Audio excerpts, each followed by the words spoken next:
Oh,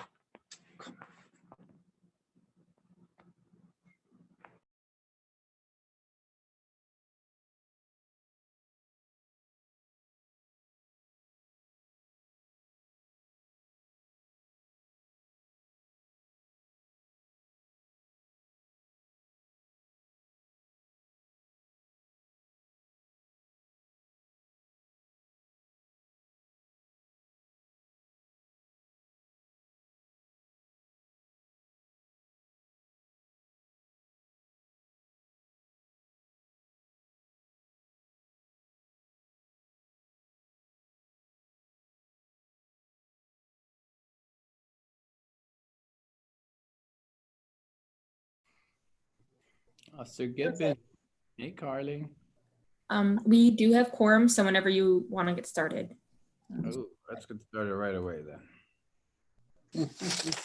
Jose, nice to see you. Glad you're better. Hey, Marissa, thank you. We're doing some recovery. Gotta take a deep breath every once in a while, run out of breath. Let me see, where's our, am I in the right email? It's my agenda. Reminder. Hey, is it the agenda? Hi, everyone. Welcome to tonight's meeting. It's January 5th. This is Public Safety and Transportation. Thank you all for coming and being present and suffering along with us. The Officer Gibbons is still in the precinct. Hi, Jessica. Hey, Yolanda. Hi, how are you? Happy New Year. Happy New Year to You're everyone. looking bright. There's a lot of light in here. I mean, I am very, very pale. There's a lot of light. So we'd like to adopt tonight's agenda. If anyone. Motion to adopt. Thank you, Yolanda. Who seconds? I second Michelle Wilshire Clement. Hi, Michelle. Thank you. Okay, so we're moving forward. Yes, so we have an opening remark. Carly, could you read it for me? Of course. Okay, so until further notice, all of our meetings will be conducted by video conference. Links to register to attend the video conferences for each of our respective committee meetings will be published on our meetings calendar on our website. To avoid crosstalk and help the meeting run effectively, panelists and attendees are asked to keep their microphones on mute when they're not speaking. It's also helpful to utilize headphones. Those who are participating by phone can dial *6 to unmute. If you wish to share a question or a comment, you may do so by utilizing the raise hands function. I will be monitoring to ensure that all of your hands are recognized. Those who are participating by phone can dial *9 to raise your hand. Committee members will be called on first, and then attendees. Please keep your questions and your comments brief. Thank you. Would you like me to call the roll? Please. Okay. Altamirano. Present. Brown. Present. Collier. Oh, she'll be late. She'll come in at 7. Diaz. Febraro. Present. Garcia. Here. Mack. Here.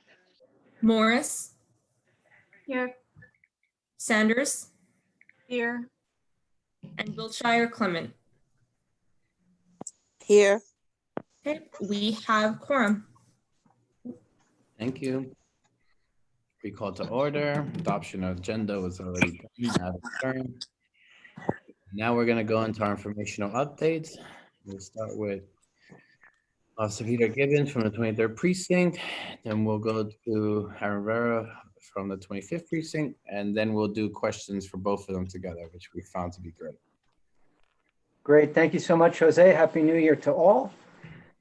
I'm going to give a quick end of the year recap for the 23rd Precinct, and then I'll talk about what happened very quickly during the last 28 days of 2020. Crime finished up in the 23rd Precinct, 16% in major crime. The categories that were up were murder, 9 murders in 2020 versus 2 the year before. Burglary was up 154 versus 82 for the year before.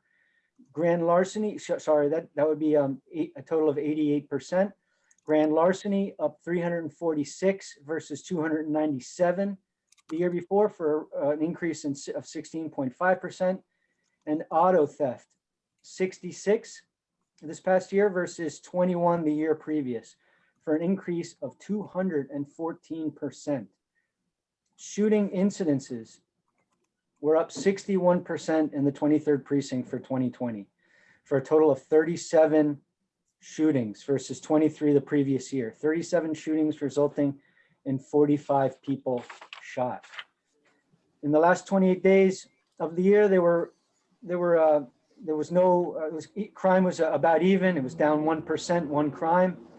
However, there was a homicide contributing to that total of 9 for the year.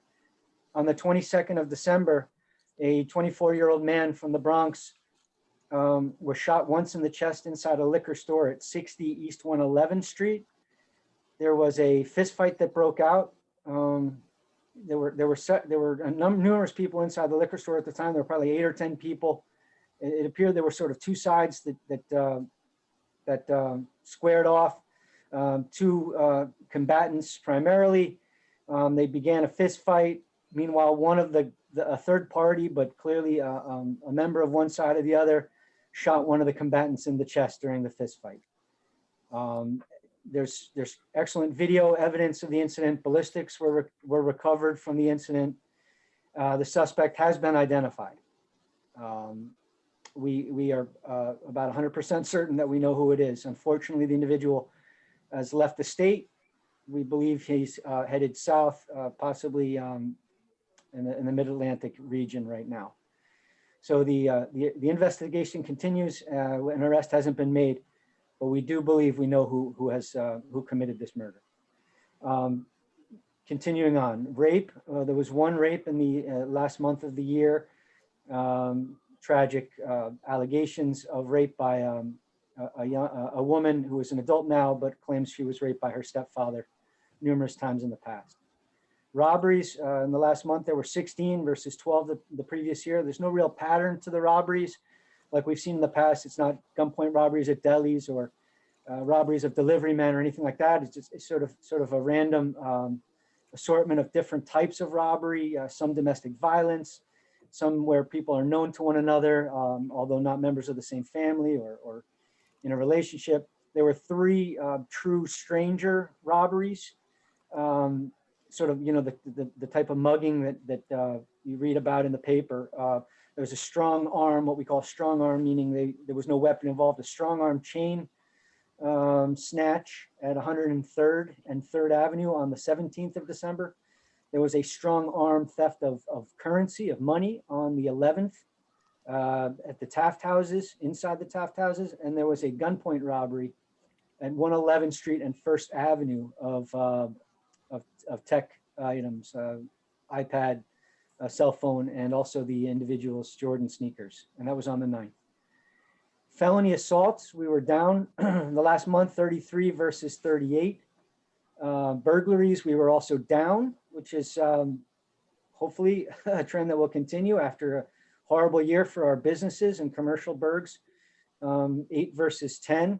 Although notably 1966, 1st Avenue, which is part of the River Crossing residential development, was hit 4 times by a trio of burglars who were breaking in and stealing security cameras from the common areas.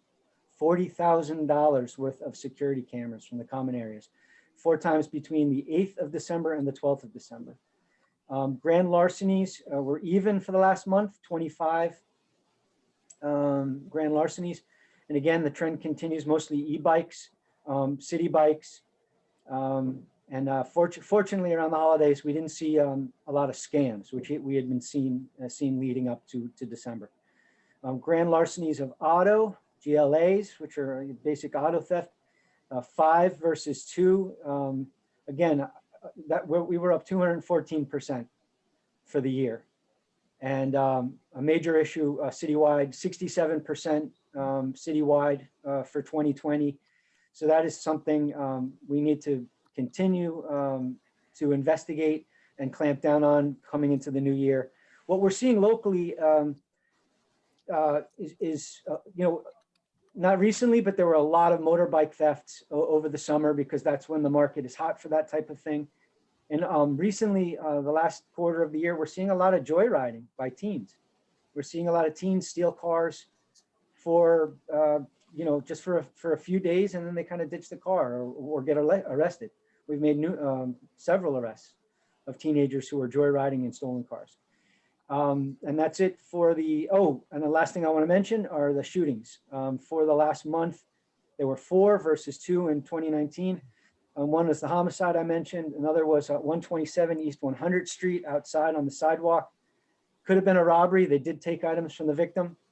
But we suspect there was also a narcotics angle to it, all parties involved.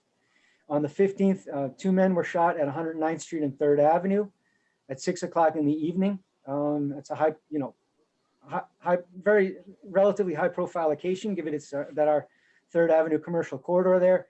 And that was gang related, the first sort of gang related issue we've seen in a long, long time. There were the victims were Fetty boys from the 2-5 from Aaron's neighborhood. So the 119 in Lex area, and they were down in enemy territory. We don't normally see Fetty boys coming down into the 2-3, and they were armed. One had a loaded gun on them. So most likely gang related.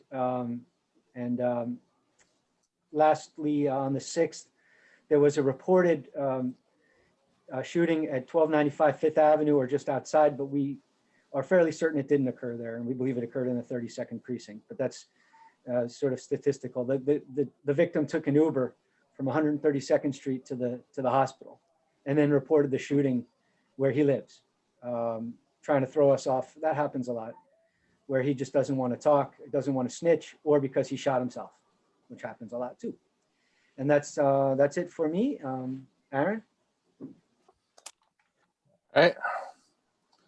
Hold on, start. Can everybody see me? Yep. All right, cool. Let's just let me set this up. All right, cool. All right, so I'll go over the year numbers, and then I'll do a little recap like Peter did for the last 28 day. So for hold on, year to date, we're up 7% in crime. That's, you don't ever want to go up in crime, but 7% compared to the city, it's pretty. It's a silver lining, you can kind of say. Unfortunately, I'll start with murders. In 2019, we had 3, 12 in 2020. Rapes, we had 23 in 2019, down to 12 this year. Robberies are up 24%, from 173 last year to 216 this past year, 2020. Assaults were down 4%, 330 in 2019 to 317 in 2020. Burglaries, 108 in 2019 to 172 in 2020. A lot of the burglaries that we've seen in the 2-5 also come from vehicles. A lot of people leaving items. We've tried to get the word out on that. A lot of that stuff has just been, you break a car window, depending on how much stuff is taken, and it's just some of these things have become burglaries. Grand larcenies, we are down 10%, 461 to 417 this past current year. And grand larceny autos, we took a big jump in that, 142%. We had 21 in 2019 to 51 in 2020. Some of those grand larcenies, it's the same thing. It still baffles my mind that people leave their cars, the keys in the car running. People take that opportunity and they still do that. So that's some of the ones that we've had. It's happened on multiple occasions. And I'll go into the last 28 day. No murders at all in the last 28 days. We've reported 1 rape compared to 0 as of last year. 13 robberies to 16 this year. Floorless assaults, we're down 1, 23 to 22. Burglaries 7 to 8 are up. Grand larcenies 26 to 29 from 2019 to 2020. and grand larceny autos. Again, another one just recently this past month, someone left their keys running in the car. We had 0 in 2019 and 3 grand larceny autos. What we're also figuring out, I don't know if Pete is seeing in the 23rd, and we've actually we've been able to make a lot of arrests on it, is you're seeing a lot of cars with fake plates. We're getting a lot of that, a lot of Jersey out-of-state plates. They expire and all that stuff, and the car doesn't come back valid. There's been so many cars in the lot. I don't have any parking, but that's something else that we've seen. A lot of people going out of state to register their vehicles and coming back, and it's not valid. And we've also seen that a lot of the certain people in the community know this. That's how they're able to get vehicles. And I think we actually caught 2 girls with a fake plate. And then when the car was over, the car wasn't registered, and we found 2 guns and 2 ski masks. And that was a couple of weeks ago. It happened on the midnights.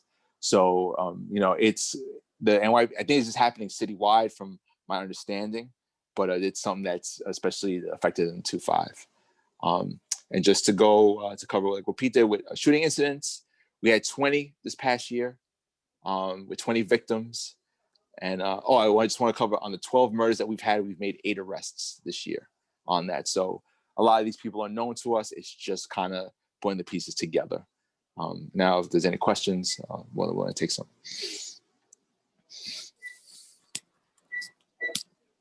Anyone? I was actually going to mention that because there has been a lot of paper plates I see everywhere. Mm-hmm. I haven't been out much, so the few times that I've been out to like a doctor's appointment or something, I see them like I've never seen so many paper plates in my life.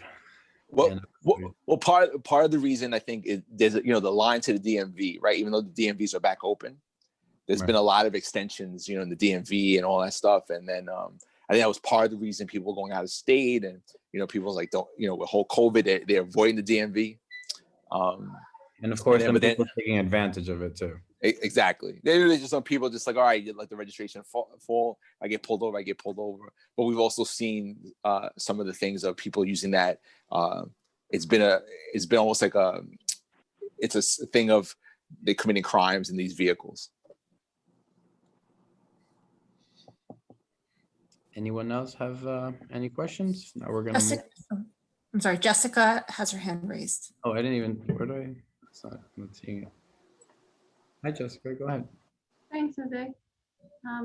And I'm loving your background. I don't know where you are, but it's like it almost looks like some sort of palace. So wherever you are.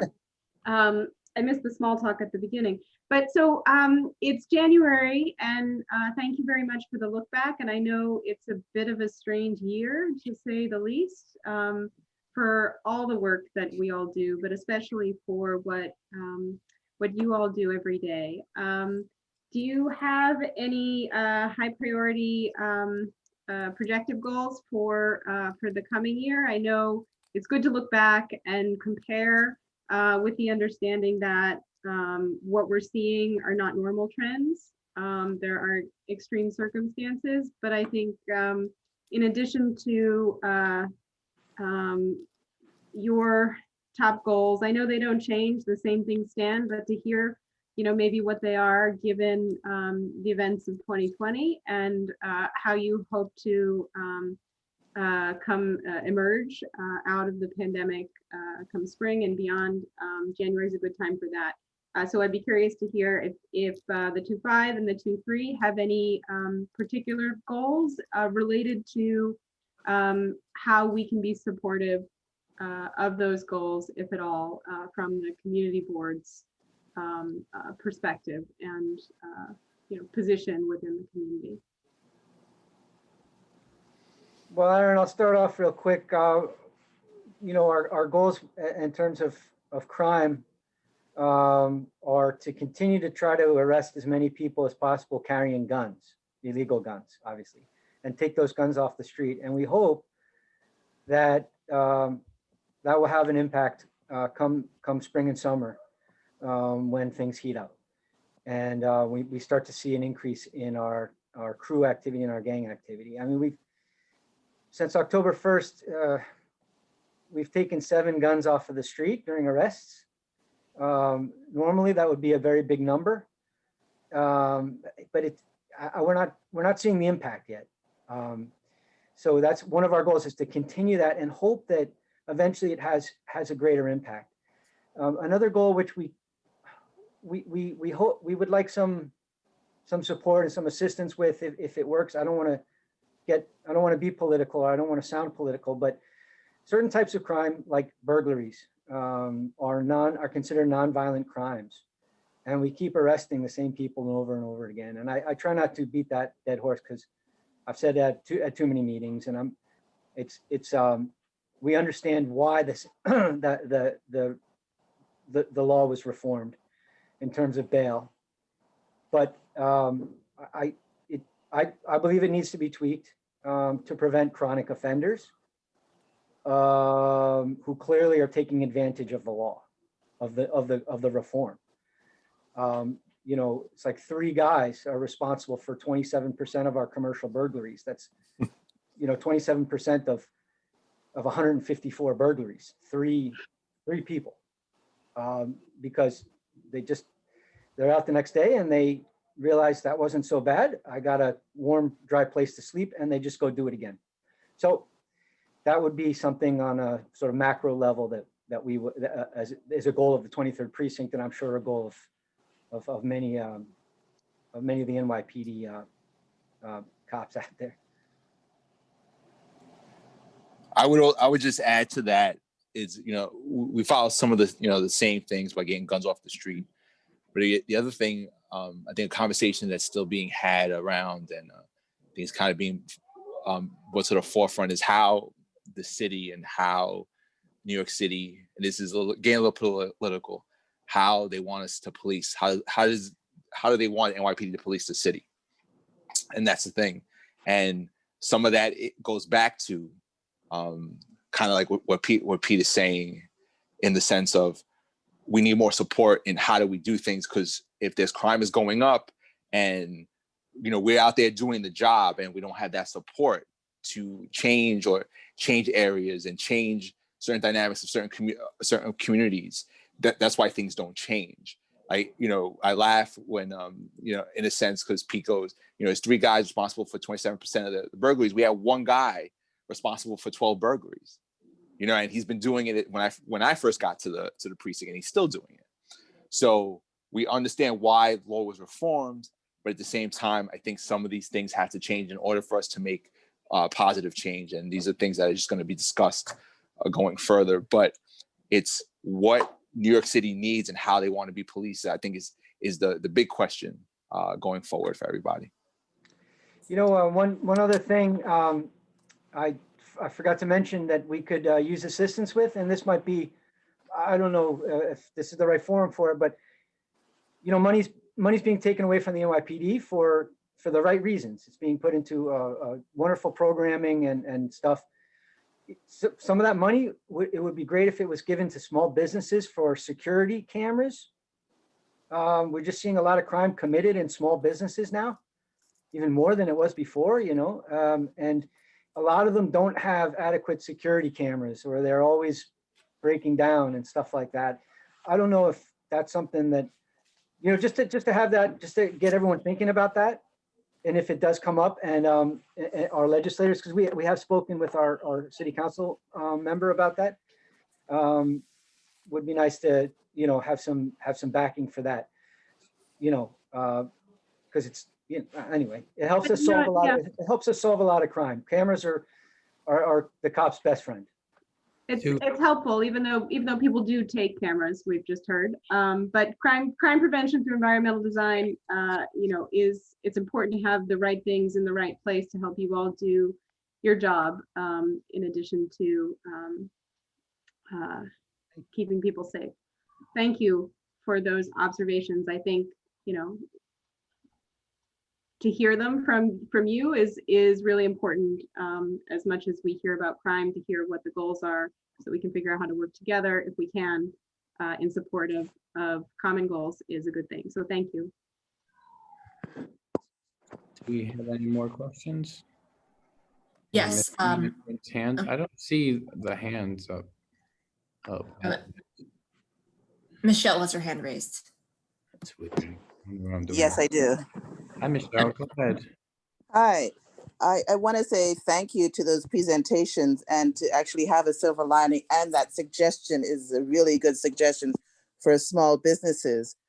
I wanted to find out if y'all were at 100% with the amount of officers that are on duty at present. In other words, have any of them fallen ill and have not been able to be on duty? It was a huge thing, of course, during the height of the pandemic, but how is it affecting the precincts at this time? So far, so good in the 2-3. We have one officer out right now. We've only had 2 officers out since the winter surge. Oh, go ahead, Pete. Sorry. No, that's it. That's it. For us, we were hit pretty hard in the beginning of March, but I know now I think about maybe 2 or 3 cops are out for COVID. So everybody's just wearing their mask and doing all they're supposed to do right now to make sure it doesn't spread. Okay, because I'm glad to hear that, and also because you are the face of an example. So it is extremely important that all officers are wearing the mask and wearing them properly so that the rest of society hopefully will follow suit. I agree. And I hope you're seeing a lot more compliance out there than you were, 6 months ago, when I know there were some issues and people were having a tough time adjusting on the force. But from what I see, there's a lot more compliance, and our supervisors are very, very consistent every day, demanding and requiring that their cops wear masks. So I hope that's what you're seeing on the street. Yes, about 70%, but I'm glad that it has definitely increased, especially to have it over the nose. Right. Thank you. I appreciate it.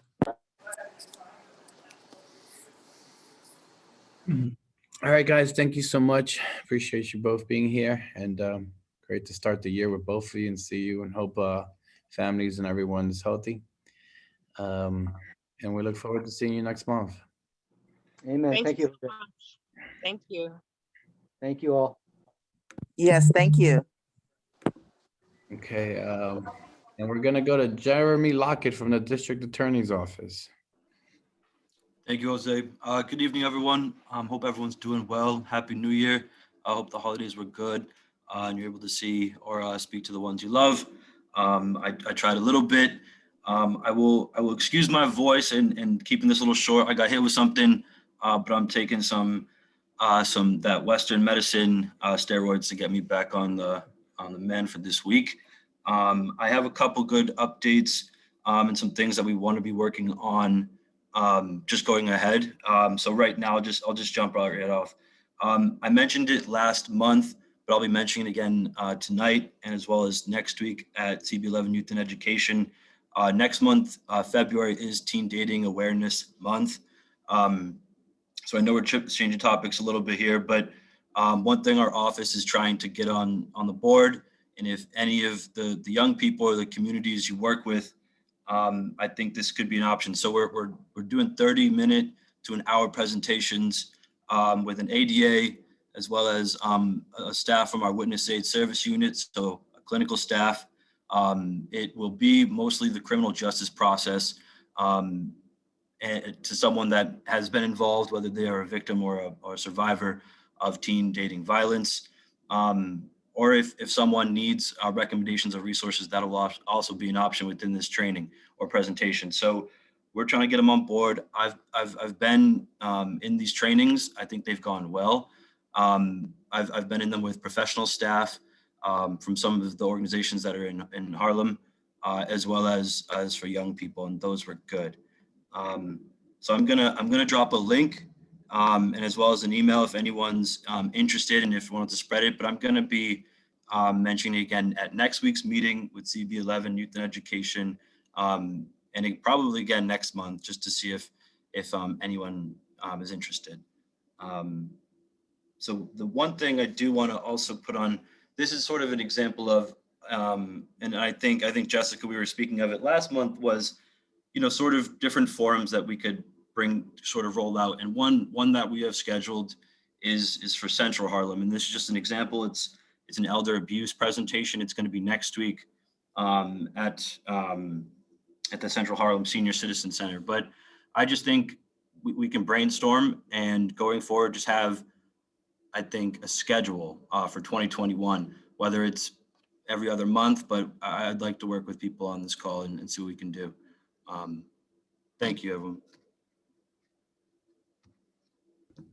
Thank you so much. Hope you feel better. Thank you. Medication, right? Oh, I know all about it. I'm still one of you. And it's good to see you back, Jose. Definitely. Thank you, Jeremy. Yeah. Do we have any questions for Jeremy? Anyone? All right, Jeremy, we're gonna let you go easy this week. I mean, All right, I'll be here. Get some rest and hope you feel better. Carly, do we have anyone from DOT? I don't see his email. Jeremy, could you leave your email in the chat?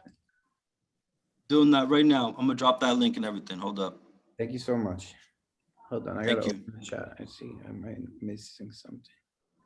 Anyone present, please raise your hand. I don't think there's anyone present. I wasn't sure if there was anyone present that I had missed for MTA or. Okay. But Lyle is not on the line. Lyle's not on the line. Ooh, we're gonna have to put him on timeout. Okay, so let's move forward. Jose, can I ask a quick question? Hi, Dawn, of course. Hey, so one thing I did notice, and I'm not sure of the status of this, but I did notice that on certain blocks, the smart car signs are gone. I don't know if residents removed them, but there is 3 corners where those signs are gone and people have resumed parking in those spaces. So I was curious to know, I don't want to bring it up if residents removed it, but I was curious to know if that's signaling that the DOT realizes that by making the streets available for our businesses, that kind of takes up additional parking, and maybe they should. It could be that the pilot project, it was a pilot, so it could be that it was up. We could look into it. Lyle told us it was 2 years, but when they first presented it, they said 2 months. That was in June of 2019. So I would love to follow up on that if I can be helpful at some point, because I definitely think they did the right thing if they're removing that pilot at this time, especially since we need to have our streets and our parking available for our restaurants and businesses. So we'll reach out to Lyle or someone in DOT that's present and see if vaguely of the pilot or what happened to it without giving specifics so we don't get anyone in trouble. But I doubt anyone's removing signs. It's been a while since I've seen that. Well, they're still on 114th. Those signs are still there. And there's 2 cars from New Jersey that just parked there. The whole, nobody is enforcing. So I'm just curious to know, because it's inconsistent where the signs are still up. Definitely, we'll look into it. Thank you. No problem. We're going to move forward to our presentation and discussions. And today we have Justin Bland that's been with us from the beginning. Hi, Justin, and he is from DSNY, and he's here regarding commercial race karting zones proposed rules. And we're going to let him do his complete presentation, and then we will ask questions at the end. Does that sound good? Sounds good. Can everybody hear me okay? Loud and clear. Okay, great. So I will try to share my screen. Okay, can everyone see this? It's starting. Let's see. There you go. Great.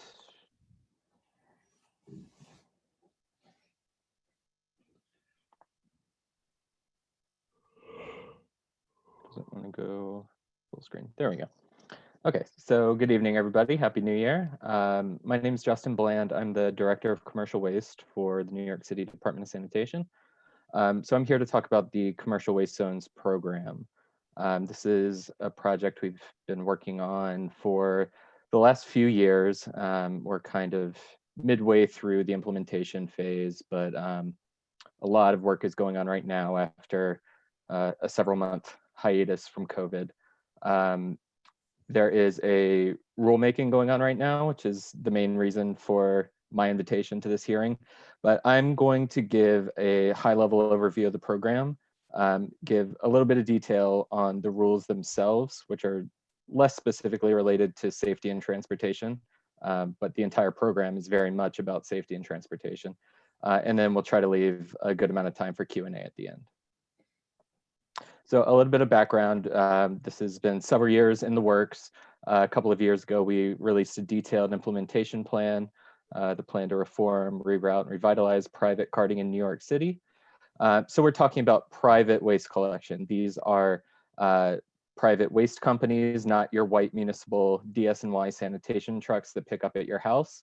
This is waste that comes from storefront retail, office buildings, any kind of commercial waste that is handled separately.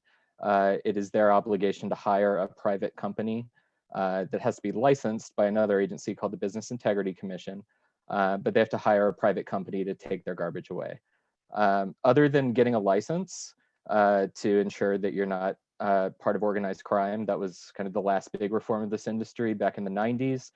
There's no real rhyme or reason as to who hires which company or regulations as to where the companies operate. So we're dealing with a lot of inefficiencies and a lot of negative side effects from past regulations. And I'll get into some of those details. But we did have a law passed, Local Law 199 of 2019, that was passed just over a year ago that gives DS&Y the authority to implement this program as we laid out in our implementation plan. So all of these materials, the rules, the requests for proposals that are out, all of that's available at this website, nyc.gov/commercial waste. You can also get links to upcoming public hearings where I hope someone will come and give comments. So as I mentioned, there's a network of private companies. This is a map showing the number of different companies that operate within each community district.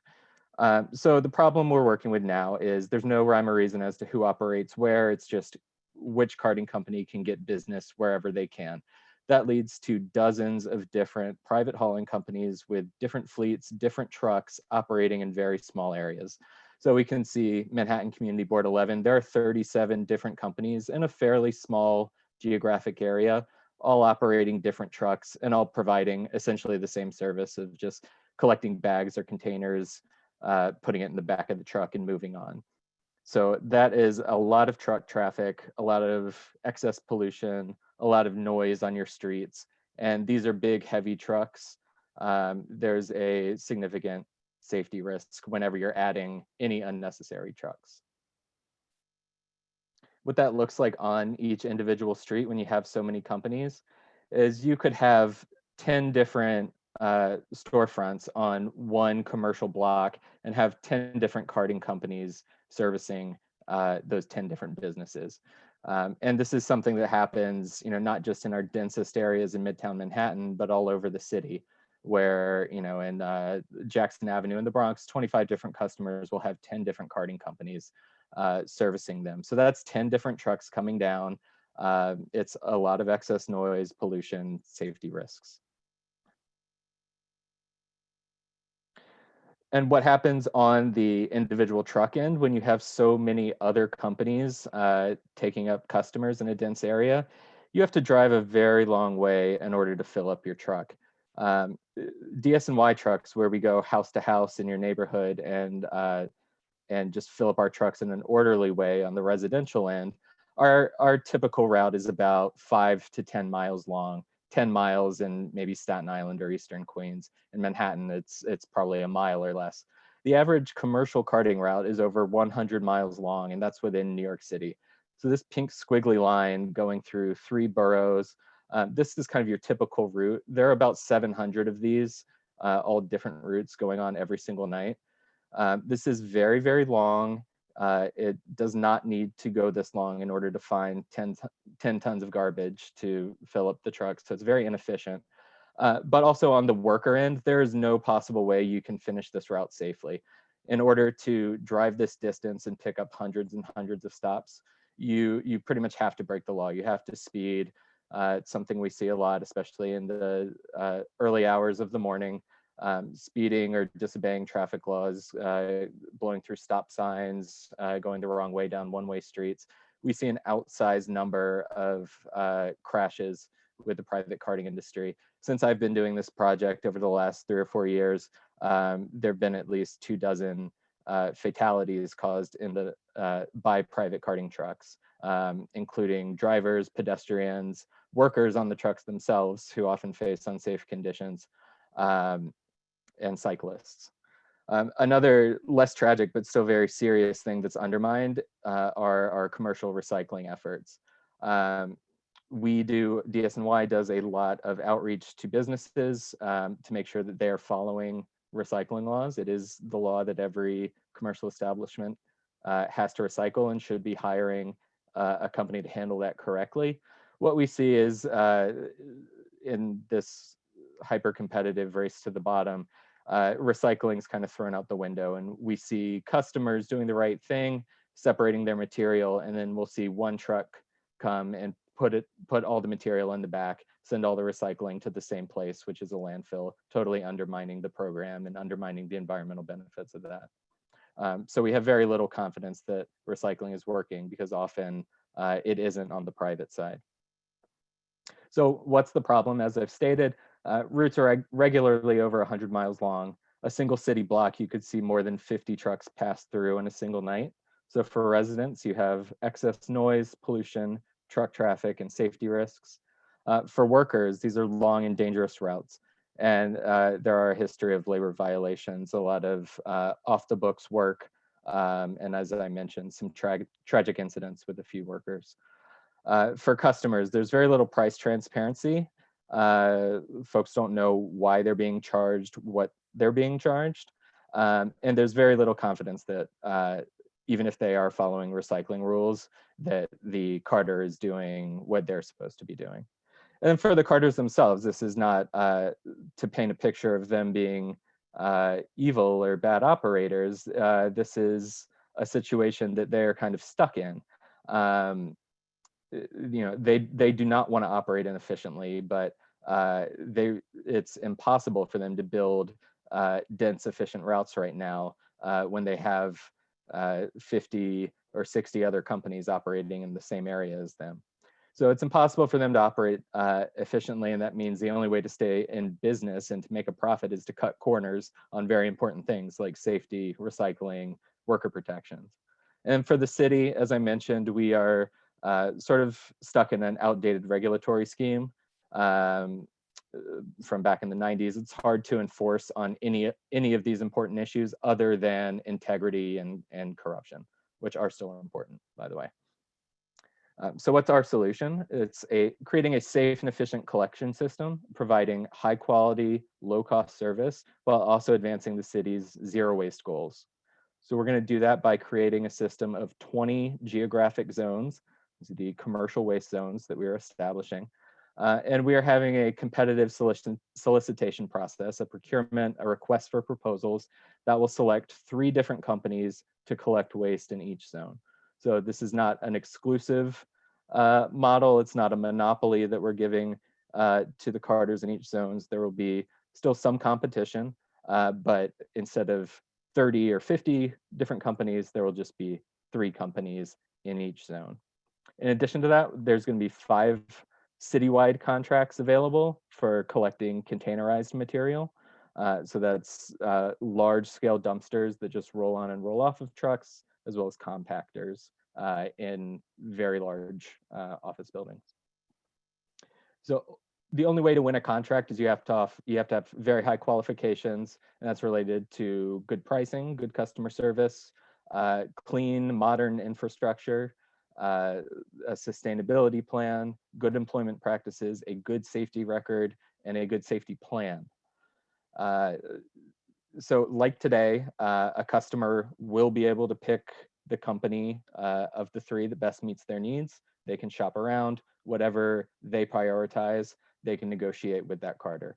And also like today, if their needs aren't being met, if they have lackluster service or something is missing from their carder, they can fire their carder and move to one of their competitors. So with all this, we will improve New Yorkers' safety and quality of life. It's going to have big environmental benefits. And very importantly, it will ensure that all of the waste that is generated every single night gets moved and out of the city in an efficient and orderly way. Since 2017, we've been doing a lot of stakeholder outreach. We took a lot of time to listen to the many different perspectives on how we should be doing this. So from commercial businesses, the customers themselves, the carders, the ones actually hauling this and who we are regulating, but organized labor, the business improvement districts, many community boards, real estate owners, property managers, and so on, among a big advocate community as well. What we listened to significantly, and I think prior to us stepping into this debate, was the customer perspective of, okay, we can make this more efficient, but how do we make it work for our businesses who are paying for the service? So they mentioned that the ability to fire their hauler if their service is not being met, that is crucial. A single night of miscollection can be a complete disaster, especially for a small business or a restaurant. A lot of customers have unique needs. We shouldn't have a one-size-fits-all approach, and leave the price and service negotiations to the customer, but have the city as backup enforcement and backup support for the business in case basic market forces aren't working. So we listened to our stakeholders. We created this non-exclusive system, and this is our 20-zone map. So they are roughly equal in size in terms of the number of commercial establishments in each zone. So we want each zone to have an equal value as they're being bid on by various carding companies. So I think everyone's probably looking up here to Manhattan Northeast. We used community districts as the building blocks for our zones. So with the exception of Manhattan 5, which just has so much waste being produced out of it, we split that one in half, but every other community district is either its own zone or with other community districts forming a zone. So Manhattan Northeast, it's community districts 11, 8, and the businesses in Central Park, with the exception of the ones that that face Central Park West. We're talking about a negligible amount of businesses there. But I will note that Roosevelt Island, because you enter it from Queens, we broke that off, and that's part of the Queens West zone. Just to demonstrate a few before and after examples. On the left, we have the customers, which are all the little red dots for a single carding company. And this is what we think of as the mid-size or average carder. And this is data that we have now. It's one company that has about 1,800 customers, and they're spread all over the city in all 5 boroughs and actually in all 20 zones that we created. But it has a dense cluster in Western Queens. So if that carding company was to make a good proposal for the Western Queens zone, they could have the same number of customers. That would be 1/3 of the market share, and they could not have to run their trucks all over the city. They could have tight, dense routes. It'd be much safer. They would save on gas.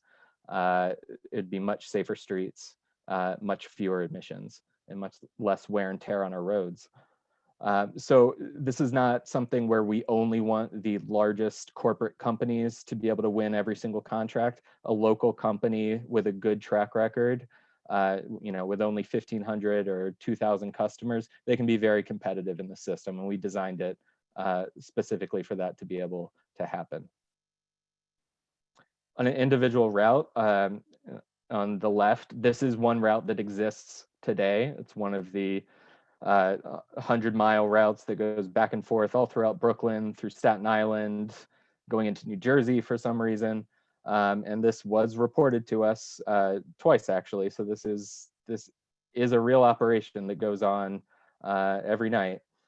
And after, if it has the exact same number of stops, it can stay within this geographic zone. It can travel 1/4 of the truck miles that it's currently traveling. Can operate in a much quicker time, so on and so on. So citywide, this is what we're looking at. We're going from close to 80,000 miles a day, truck miles a day throughout the city, and going down to 29,000 truck miles a day under our 20 zones, 3 cars per zone model. So every year, this will take 18 million miles of heavy duty truck traffic off of New York City streets. And this is a benefit in every single part of the city. So in East Harlem, there's trucks off the street. In Midtown, there's trucks off the street. In Staten Island, there's trucks off the street. This will be a benefit citywide, but in dense commercial areas, you will feel this significantly. On top of just taking trucks off the road, with our competitive procurement and with entering into contract with these companies, we're pushing a lot of programmatic goals to get good service and good environmental benefits.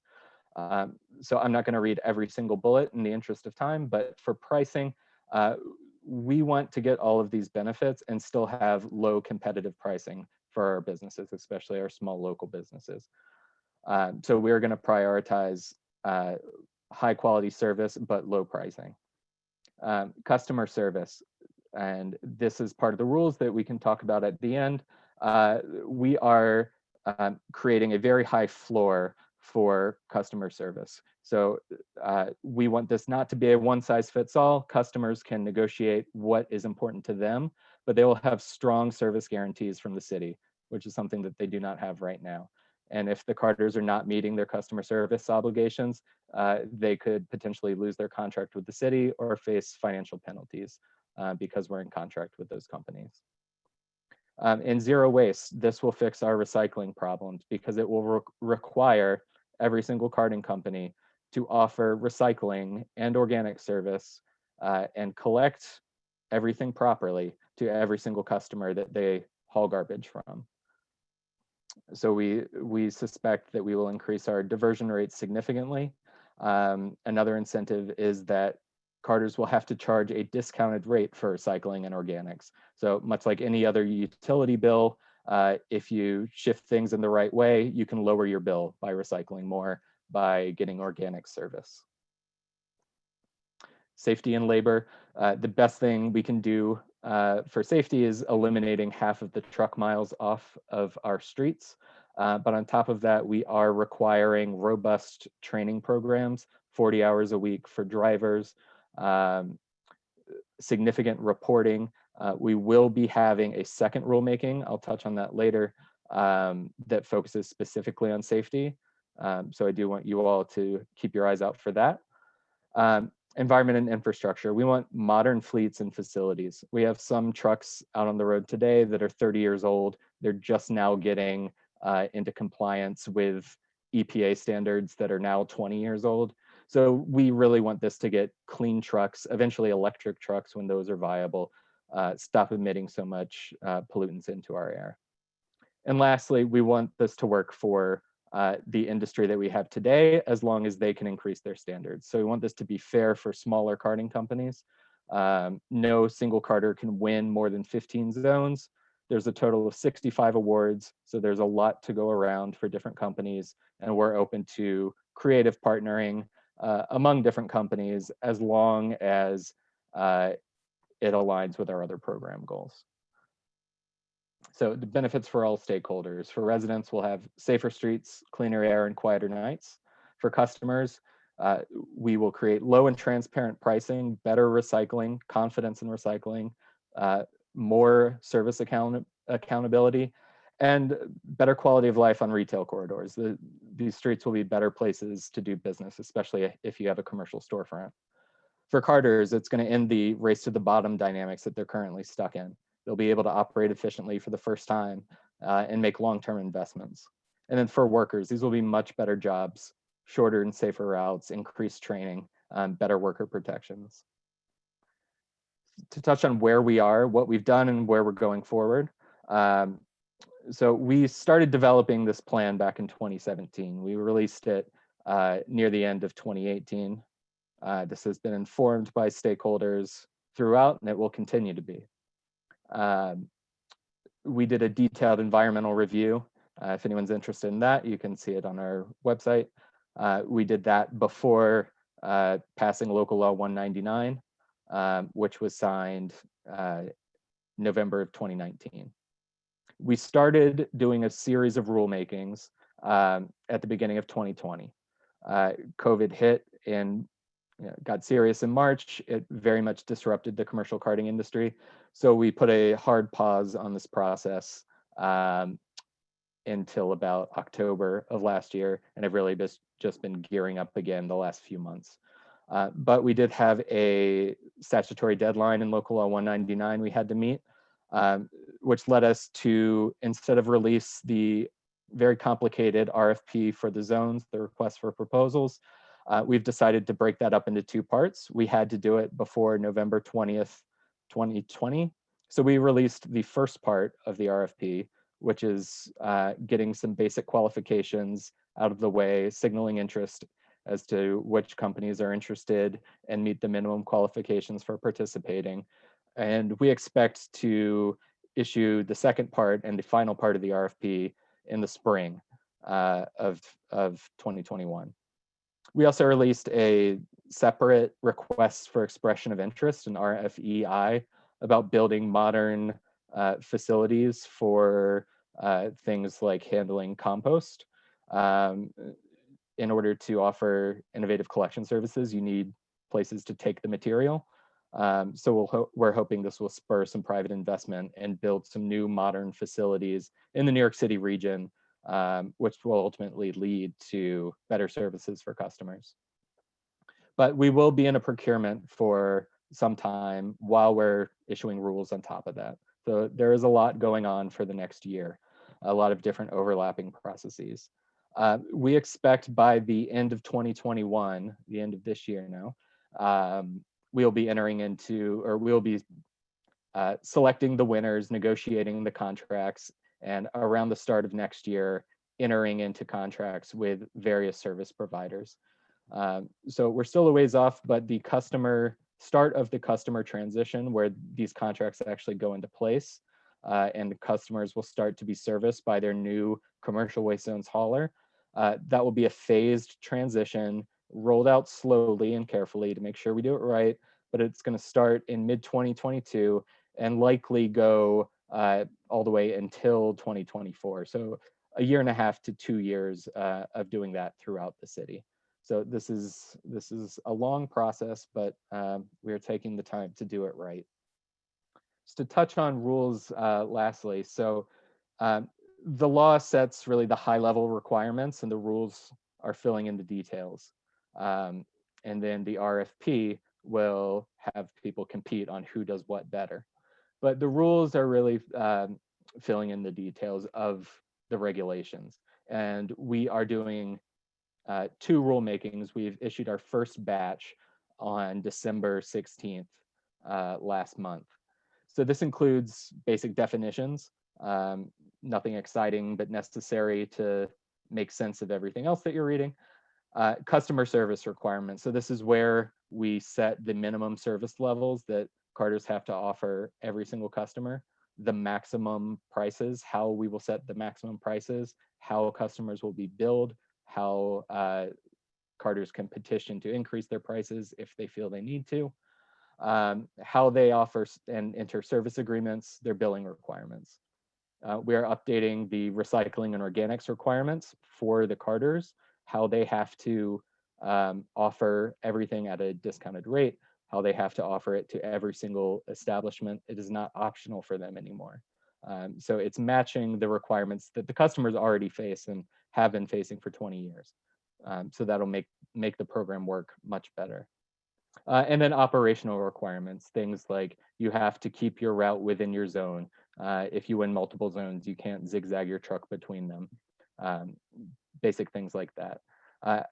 So we will be having a virtual public hearing. I hope someone from the community board can attend on Tuesday, the 26th at 9:30. But we also accept comments in written form. So I hope to see some from you. There will be a second batch of rules, at least one more batch in February or March. So pretty soon. This will include a lot of very specific safety requirements, things like hardware that you have to have on your truck that will track things like hard braking or the GPS requirements, so we can tell if someone's blowing through red lights or going 60 miles an hour in a 20-mile-an-hour street. It'll also clarify training requirements and fleet requirements. It'll specify things like third-party waste assessments for businesses to have transparency, fees that the carters will be charged under various conditions, and then reporting and record-keeping requirements. So that is part 2, and that's a month or 2 away from now. So I hope I've not gone over time too much, but I'm happy to take questions and urge you to check out our website for many different documents that I mentioned. Don't worry, Justin, we didn't have a time limit for you. That will be a full board at some point. I have a few questions, but as always, we'll let the committee go first. So I'm having some issues seeing the hands raised. I see. I'll stop sharing. How I do it. I see it now. Dawn Sanders, and then Yolanda, and then Jessica Morris. Go ahead, Dawn. Or did you have your hand raised from previous? No, I raised my hand just recently. Okay, Thank you. So, I just want to say thanks for the thoroughness of this presentation. I'm often saddened by how little sort of holistic citywide planning goes into some of the decisions that are made. And so Jessica could probably put it better than me, but I'm glad to see that some thought was given, some due diligence was given to finding out what the effects are, how to mitigate those effects. So I just really hope that this becomes the trend with all of our city agencies, especially agencies like transportation and others. I like to see that kind of city planning. So just kudos on that. And then my other question, and maybe you covered this and I'm not actually sure if I missed it, but are there any MWBE components to the contracting or procurement process? Yeah, so first, thank you for the kind words. And so MWBEs, we certainly want more MWBEs in this field.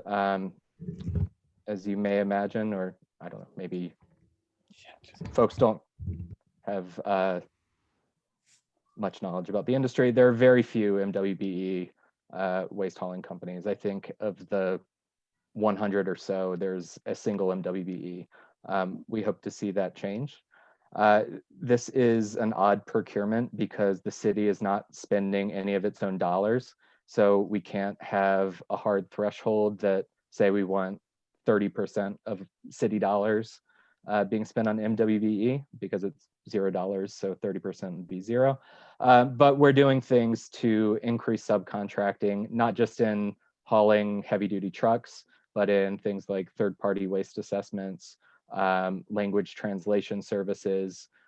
We have a chief MWBE officer. This is his favorite program. So there might be some details in the procurement itself where we can prioritize and how we weigh. That we're going to have to wait until part 2 of the RFP is released. But at a minimum, our chief MWBE officer will be working like crazy to get as many MWBEs as subcontractors, if not prime contractors, in this program. So there's a lot of opportunity.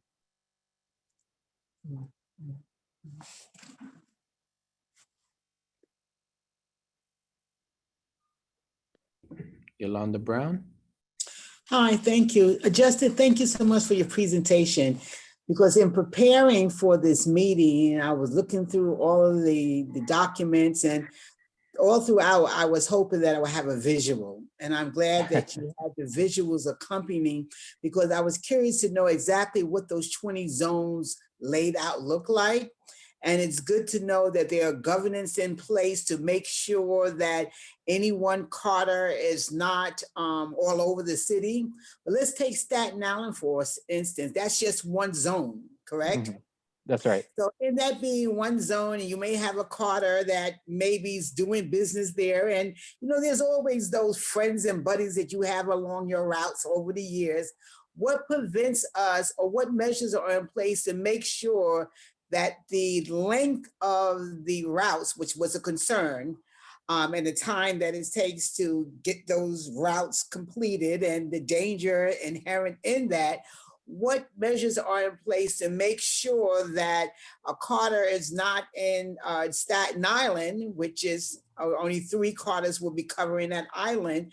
And then they also are able to be in maybe other 12 zones throughout the city. What checks and balances are in place to make sure that the craftiness of some of the Carters don't exceed some of the goals that we have in mind?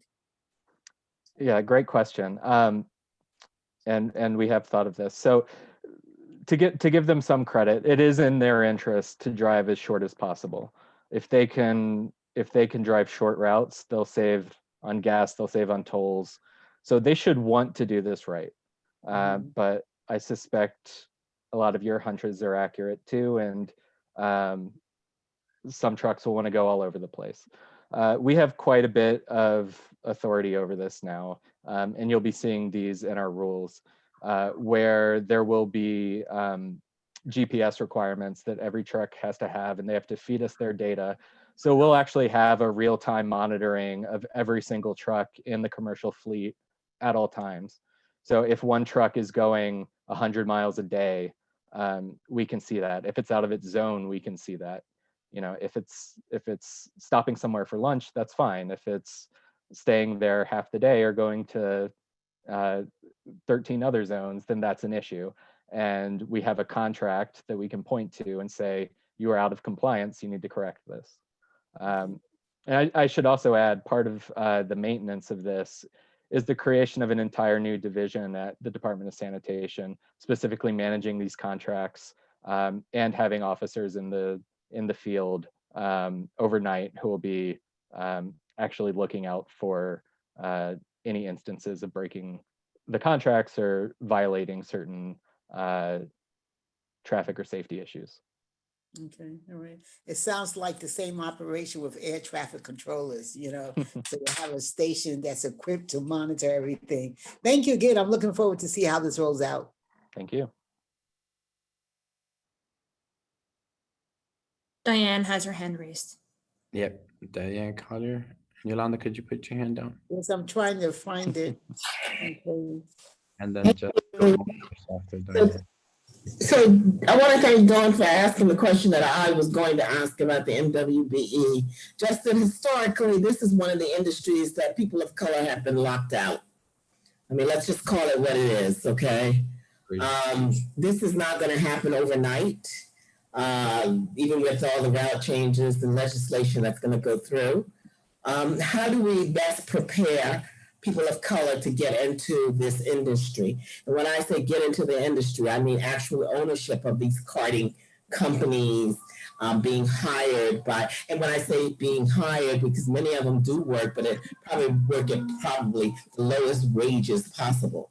So, I mean, I'm not sure. Are you planning to bring this to the full board, this presentation, or are you just doing it here? Because we also have Marissa Mack, who is the chair of economic development for the board, on the call. So, well, because of timing, we're gonna have a discussion after after we're done with questioning, because the timing, the public hearing actually happens on the day full board, I believe, or day before. So either we'll go to executive, I mean, we'll discuss it as a committee after we're done with questioning. How's that? That's fine. I'm just making a point, and I think he understands I think Justin understands where I'm coming from on this one, because he's. Yeah, absolutely, I do. You know, and as I mentioned with Don's question, in terms of ownership, there's a very limited pool of who we could award a contract to that would qualify as an MWBE, and that's the sad reality right now.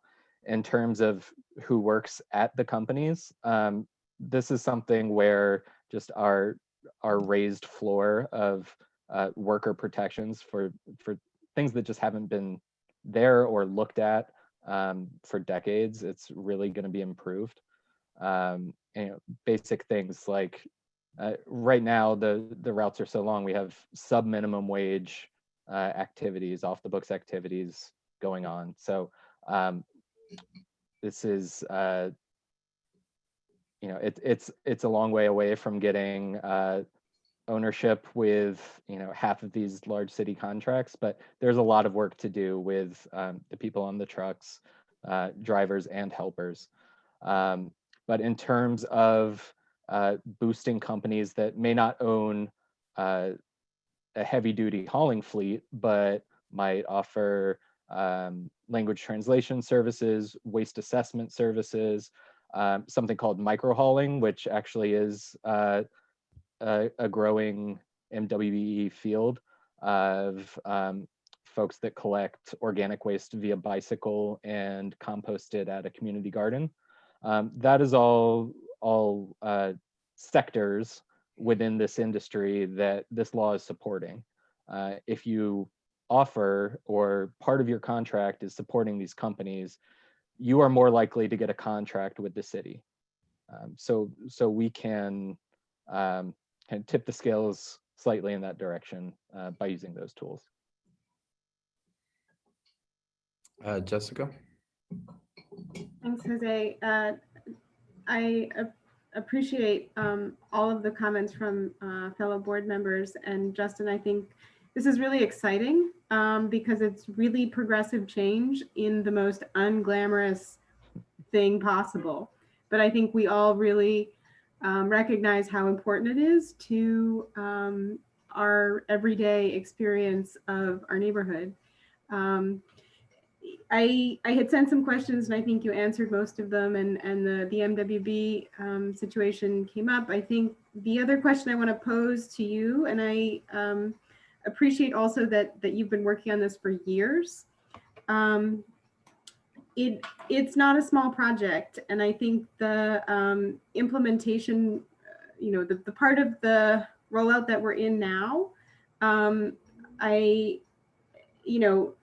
know very few companies are where they need to be to provide the level of service that you're requiring. And so there is a kind of a development component to being able to meet these goals from the carting services perspective, and that, making sure that finding ways to write into your rules and into the contracting, into the lengths of contracting, and into the review process of anything that's new, not locking things in for too long off the bat, because I think that recognition of opportunity and potential for growth among entrepreneurial MWBEs and the like, there is a lot of opportunity. So, not locking things in too far out at the outset of what is a tremendous set of opportunities in subcontracting for developing businesses, those sorts of things,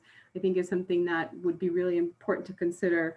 You mentioned subcontracting, but our joint venture bids, things that are being considered and accepted. Like I said, I think for any one average carting company doing business today to comply with the types of sustainability services and processes that the city is promoting through this through this program and service delivery is phenomenal. And if I owned a company, I would be not sure how to proceed. So I trust that you're helping good companies make the right operational decisions and long-term plans to be able to support this effort going forward. Is that right? Yeah, I've been working with the full spectrum of the karting industry since 2016 on this. So I know them all. We've had our fights and we've made some progress on some issues. But there has been support offered, especially the big first hurdle of how do you respond to a complicated city procurement.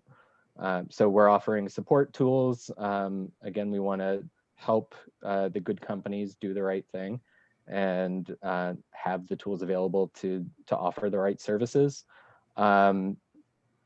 So yeah, there's support, but then there's also going to be just holding them to the letter of the contract once we are in contract, and doing that very forcefully if need be. And to your point about length of term, they won't get to the end of term if they're not doing everything that they're proposing.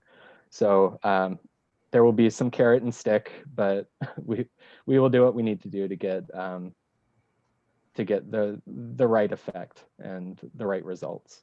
All working towards zero waste, and echoing Diane's comment about developing MWB opportunities for participation at every level of these. Yeah, and I didn't touch on your mention of joint venturing. So we want to be open to any creative arrangement that will work and that will accomplish our goals, which are furthering our zero waste programs, limiting heavy duty trucks on the road, giving good service to small businesses. So if 3 companies can form a joint venture, they wouldn't be able to handle the entire zone themselves, but they can work together, and an emerging player can become successful in this and really grow in this. We think that's great. So we will not shut them out of this just because they're small. They could be subcontractors, they could be some contractors from the start, or they could come in on year 5 and be a subcontractor. They would just have to get approved. So this is not freezing things in place for 10 years, which is the length of the contract. Subcontractors can come on later. They can be dropped or be told to drop if they're not good subcontractors. But joint ventures can certainly bid on these contracts. And as long as they have the best plans, then they will win the contracts. And then specifically related to East Harlem, I know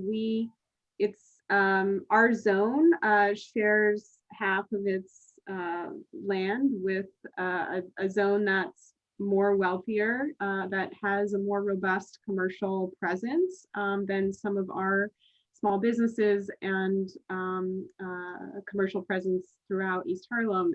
Is there, that's a service provision metric that is very much part of the stick involved in your compliance efforts, correct? We won't get the shaft because we're included in an 811 partnership.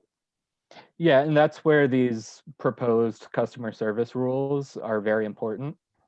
So I'd encourage everyone to take a close look at that, specifically with that issue in mind, because we have to set strong minimum service standards, guarantees for the customers. We don't want the contracts to be awarded and then there are high priority customers and low priority customers. Everyone needs the same guaranteed, written into the contract service standards, and those will be offered at a not to exceed this price. So that's very important, and I think that is probably, if I'm looking at the map we've made of where this might be an issue, I can certainly see why, you would bring that up. So it could be a benefit. So I think if you're doing your job, it can only do all of those good things. I think, of course, you'll maybe hear from us if that's not the case, as long as you're willing to accept that potential. absolutely. No, we really do want comments on the rules to make them stronger, but also bring up things that maybe we just didn't think about before. But because we have done many, many, many interviews with a big variety of customers, we have done our best to give attention to the customers that folks don't want to service. I don't know if you would have something like this in your district, but the example I always go to is there's a like a poultry manufacturer that no one wants to service because it is 117, second and third. very, very smelly, and they can't wash out the carts fast enough, and they can't get their garbage picked up. Well, you don't have a choice. You can't pick your customers if you're getting a city contract. You have to service the poultry manufacturer just after you pick up the Dwayne Reed or whatever it is. Jessica, did you finish with your? Thank you. When I first heard this and I was reading through it, I was like, organized crime is still strong in politics. But from a comprehensive point of view, it does make a lot of sense. It makes a lot of sense for all the mileage and everything else.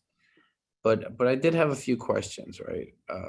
One of the biggest concerns from the past was being stuck with one particular vendor, which is, at one point you were told this was your vendor and that was your vendor and you paid.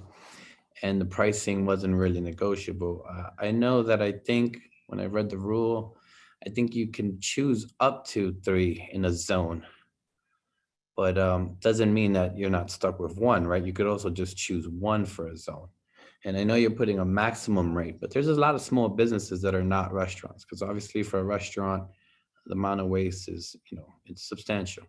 A lot of the businesses, for instance, I'm a car service and I have, my sticker on my window or my door, but I take out maybe 1 bag of garbage a week, maybe, And I just like to make sure that the small businesses in our area or throughout New York City are treated, based on their consumption or their rate. I know you guys are putting a lot of language, but a lot of it is mostly still vague, and probably because you're still working on it from what I can see. But, I understand that you can't charge past the maximum, but if a maximum is based on a restaurant level, and I am nowhere near that level, right? So I'd like to see if there's some minimum rates or some kind of structure in place that can really differentiate businesses that don't have a lot of garbage, but have to keep up their garbage, follow the rules that the city puts in front of you. Yes, that's a great question. So the maximum rate is that it's a maximum, but you can certainly be below the maximum rate. So part of having not just one hauler, not just one carter in each zone, is we talked to many businesses who remembered 30 years ago where you tried to negotiate and get a lower price, and there was you'd get a brick through your window. Yeah. So we do think being able to shop around is important. It's clearly very important to customers on service and on price. So that dynamic will still exist. The maximum rate is really to prevent gouging, but it's a maximum rate based on either per pound or per cubic yard. So it is variable, but if you produce a lot less than that, you can go to the 3 different haulers and shop around however you want and say, okay, I have this offer for X dollars per cart for 1 day a week. But I'm really looking for, half of X dollars per cart for But 1 day a week. will you be having 3 in a zone? Because it says up to 3, which means that I could have just 1. Or is the city making sure that we have at least a minimum number of 2 in a zone? And it could be up to 3. So we could thought, start with 1, and then pricing would not be very. sure. So DSNY fought very hard to make this a non-exclusive system. We had pressure from advocate communities, a good chunk of city council who wanted this to be an exclusive 1 carter per zone system. And that basically dictates the price for everybody. Everybody pays the maximum rate. So we put a lot of our capital out there to ensure that we could do up to 3. We say up to 3 because we need to ensure that we're not giving a substandard carter a contract just to get 3. I am very confident that we will have a very large number for every single zone, and that we will have our pick of more than 3 that will meet all of our needs. And that's part of just doing this procurement in the right way and clarifying to everyone what we're actually looking for. So if we do this right, you will have 3 very good options. You'll have customer service standards backed up by the city, and you should be able to negotiate well below your maximum price. So it is not a legal guarantee, but I fully suspect that there will be 3 in every single zone. And this is more of a curiosity, but does the city, after changing the way things work, does your department think that there will be closures in those 100 carting companies? Because you're now kind of dictating where business will go and how it can work. And I was going to ask how long the contract, but you answered already, 10 years, which is a significant amount of time. Which means, it's not like a year or 2 where a business can say, well, I'll hold off, but no one that I know can hold off 10 years for. So is that something that the city is thinking of or looking at, the effect of what all these companies may have to close down shop? Sure, we've definitely been thinking about it the whole time. So the 10-year number was a balance of really not wanting to get locked in for too long, allowing for some things to emerge, but also have this be long enough that these are very valuable contracts, so that someone who might be winning this or will be competing for this will make some very big commitments. Will propose electric vehicles, or will propose to upgrade their facility or their garage to have less harmful effects on their neighbors. So we think 10 years is a good balance for that reason. But in terms of keeping this a competitive industry and fair, my big issue has been keeping this fair and not locking anyone out just because they're small. There are not 100 different awards. So I think we have about 90 companies right now. And that ranges from someone who has a single truck, who maybe has literally 50 customers or less, to a multinational publicly traded company that operates all over the country and probably has 15,000 customers in the city. So we don't want it to be that big multinational wins everything. There are limits on how much they can win. The fact that I'm sorry? I think I read there was 15 per company. Yeah, that's the max they can win.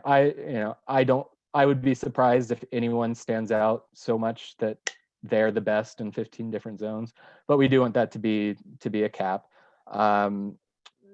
Smaller companies can be viable as subcontractors. There are other waste subtypes that are not included in this, such as construction collection, debris collection, grease hauling, medical waste. So if you don't want to contract, you're not necessarily shut down and out of business.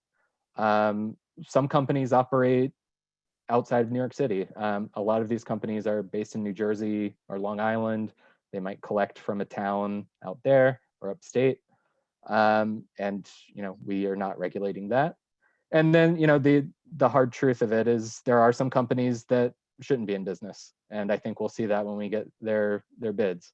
We're not making that distinction now, but when we see what they propose versus what other people propose, I think we'll have a good justification for who we give a contract to and who we don't.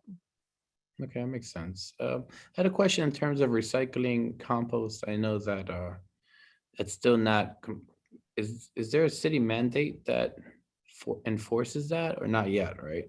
For a number of commercial establishments, they do have to separate their organic waste and have that collected separately. And that has been growing over the past 5 years. We just designated a new round within the last year, but there's at least a 1-year warning period before they would ever get a ticket. So again, it's leading with education before we ever send enforcement there. But yeah, there are about 10,000 businesses, and it's focused on the businesses that produce the most food waste. So it started with big hotels and arenas and food manufacturers, like places in Hunts Point. And then it's progressed to kind of moderate food producers, like certain grocery stores and chain restaurants, things like that. Is DSNY doing anything to promote small businesses to compost? I know because I used to compost in Morris Park in the Bronx, but and we did it for about a year, and then service just stopped, so we ended up just putting it in the regular garbage. But I know there's like a special bag and special this. Is the city thinking of doing something like that in order to promote composting in small businesses? Yeah, we want to see it everywhere that it's viable. I mean, some businesses don't produce any food waste, but that this program will incentivize it because it'll make it cheaper, and it will require the haulers to have an organics or composting arm and demonstrate that they actually do that correctly. But as I mentioned earlier, we want to grow the micro hauling industry, so people that do this at a community scale and might do it in your local park or community garden and are collecting it via bicycle. We've made sure to write the law in a way that they can grow under this as well. So yeah, in many different ways, we want to see that grow as much as possible. Okay, it's great to know. Do we have any other questions from the committee or the public?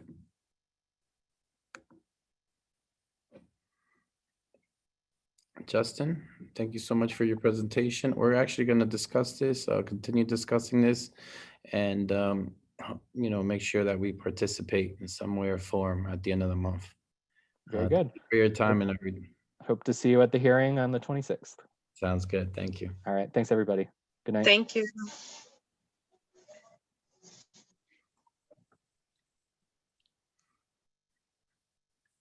Hi, guys. Wake up. All right. Let me see my calendar. 26. Do you know when is full board? January 26th. Same. Yeah, it's the same day. That's why we had discussed that. Yeah. We wanted to send some feedback as a community board. We would have to talk about it tonight, draft something up, and then I would take it to executive, which is a week before. So that way we can participate in this, which I think is important for us to do. And still fall within the community board rules and regulations. You've all heard the presentation. So it's a good project. It's just, has some concerns for smaller businesses. And typically in our community, most of the businesses are smaller businesses still. In terms of pricing, there's still a lot of vagueness. I mean, after COVID and all these economics, I think the last thing a business needs is a bigger a bigger bill for anything. So if we want to discuss any particular suggestions, I'm going to leave it open to the committee to have a discussion. Jessica? Jose, are you suggesting that we would offer some testimony on behalf of the board at the hearing on the 26th? Yes. Okay, and If this committee thinks it's a good idea to do it. in order to do so, we would need to identify our key points of concern and yeah, to put forward. We wouldn't have to draft language right now, right? That would be something that could No, happen. we have time from here to the 26th. Just really to make sure, get our key points and agree that we would move forward with this and just have everything done before executive. And Jose, can we get a copy of that? I don't think we got a copy of that. Can we The presentation? Yeah. Sure. We'll ask Carly, do we have a copy of that presentation? We don't have the presentation. We have the website, and I'm not sure if the presentation's on the website. I can check, but I could. But the website has most of the information there, right? I have a public report from I believe 2017, and I recognized a lot of the graphics that Justin had shared with us came from the report. The specifics about the goals that he outlined at the end of the presentation, that's not included in the publicly available report that that I have access to and can share with you all, if that's helpful. Okay. That'd be great. Thank you. I just took a picture of it while we were there. But I mean, obviously for me, one of the key things to discuss is really pricing. This is something that will affect every commercial space here. We don't have huge businesses, even our restaurants I mean, I can't think of any, maybe Ricardo's is pretty big, but for the most part in our district, most of our restaurants and they're small businesses in terms of dimensions. I don't know if that equates to waste, obviously, because there could be a small business that's very busy. But I think that we should definitely voice pricing. They're going to put a maximum, but a maximum will be based, it's really, I'm more concerned of having a tier system because there are businesses that don't occupy much and they shouldn't be charged as much as a maximum. Based on volume of waste, Jose, is that how a tier system would? I think so. And mind you, most of us, we're not using I don't see any carts out in our neighborhood. It's just bags.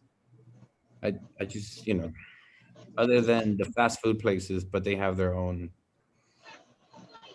And can't businesses opt out of this altogether? Because the business on my block just empties their trash into our residential cans, and we've gotten tickets. Our HDFC has gotten tickets for the business just putting all their waste into That's highly illegal. They're still supposed to, if you go to their door, you'll see a sticker in one of the corners. And no, they don't have a sticker. They don't have a. They would get fined. No, in their business, if you go to their door or window, they should have a carding sticker.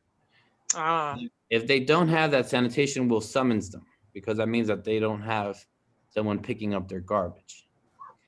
We might have to. They have to check first. Check their door, see if they have it. If not, alert them. And they're definitely not supposed to be throwing out their garbage in a residential area. Yeah, they do. And then they have events, and after the events, they put all of their trash in our. Is there a particular? There's a beauty. Around you, there's a Brazilian place. This is a beauty salon that we lost our Brazilian place. It's like really tragic. It was just like, yeah, I was so devastated, and they closed before the pandemic. So I wish they had stayed around and maybe qualified for some funding. But we have a beauty salon on our block. And I'm sensitive to that because I ran such a business for like, a good 14 years, but it's always been, that's always, at some point it was like a recycling plant and they threw, the recyclables they didn't want in our trash. Like everybody, all of the businesses on that block have just used our trash receptacles. But at some point I'm going to ask my super if he wants to follow up, because it's not a good habit for the businesses to get into. And I know that they might not want to pay for their own carting, but then, take your garbage home to where you live and put it in I'll your. be honest, right now, carting is not expensive. Oh, okay. Okay. Which is why my concern is with pricing. Right now, carting could be as cheap as $35 a month, $50 a month. Oh, okay. It's not something that will close your doors down currently. I hope it continues staying that way. They're asking for a lot of capital investment out of these companies who win contracts. And Jose, I think you're future investments, and that's what I'm scared of, that those investments will relate to their pricing, right? And at that point, it's a concern. Michelle has a question. Michelle. Oh, Michelle. Sure. Is there, Michelle's back. Would it be appropriate to somehow include the strong statement towards developing MWBE pipelines or inclusionary measures in the program development? I would think, well, the MWBE's inclusionary is already there. The question that Diane, I think, had was how the city would help. And that's difficult because it's kind of, I don't know how the city could help anyone start a business, right? It's just not what the city does. The city has an MWBE. I definitely think we should have language in regards to it. I think it's something that we should always have pushing forward. Making sure and reminding them, because according to Scott Stringer, the city failed in every single MWBE contracting. I think it was less than 5% of, like, it was just terrible. They were completely under what they should have had. So I think that language should definitely be there, making sure that they incorporate, that they have certain mandates for MWBEs. Well, so they can't, because these are private contracts. So I think that's the problem, is they can't mandate it. But what I'm suggesting is that they're doing a lot. They have the city. Well, when it does some things with the city where they can they prioritize. Like if they have a company that's not MWB and there's an MWB, they're supposed to prioritize. When it's a city contract, but I think because ultimately, it's a city contract to hold private contracts within a zone. So the dollars don't flow from the city. If they were public dollars in a contract, it's a right to do business. But the city still decides who the three carding, who they are. Right. So if they have four carding, for instance, if there's four carding that are going for a zone, only three are allowed. One is an MWBE. Then that MWBE should have a secure place, as long as obviously he has everything required. That's kind of where the city can prioritize. So they decide, and then after that, obviously it turns into a private. Diane, you had something to say? Yeah. This is going to be a very lucrative business. Not just in terms of the carding, but because there's so much push to do climate, on climate change. And as I said before, traditionally we've been locked out, we being people of color. And I think we need to push the city to somehow or another encourage participation. I hear what you're saying, Jessica, but I think we need to push them to encourage as much participation of people of color in this business. Now, he kind of mentioned it earlier. He mentioned some micro whatever, using bicycles and maybe smaller carts. And also the fact that this business also do pay below minimum wage. So I think some language needs to go in there about encouraging or pushing forward so that it becomes equitable for all people in the city. Because I can see this 5 years from now becoming quite a lucrative business. I mean, it's an equity diversity clause in making sure that these companies are upholding, equity and diversity within their, their ranks in some way.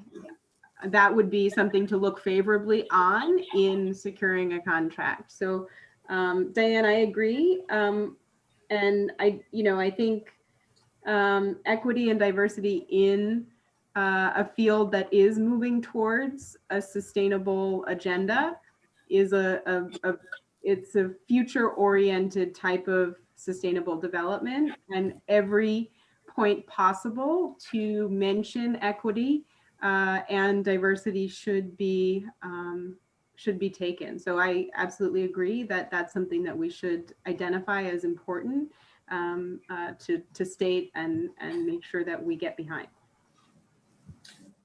Okay, so it's just me talking, so I'd like to hear from the rest of the board the rest of the committee.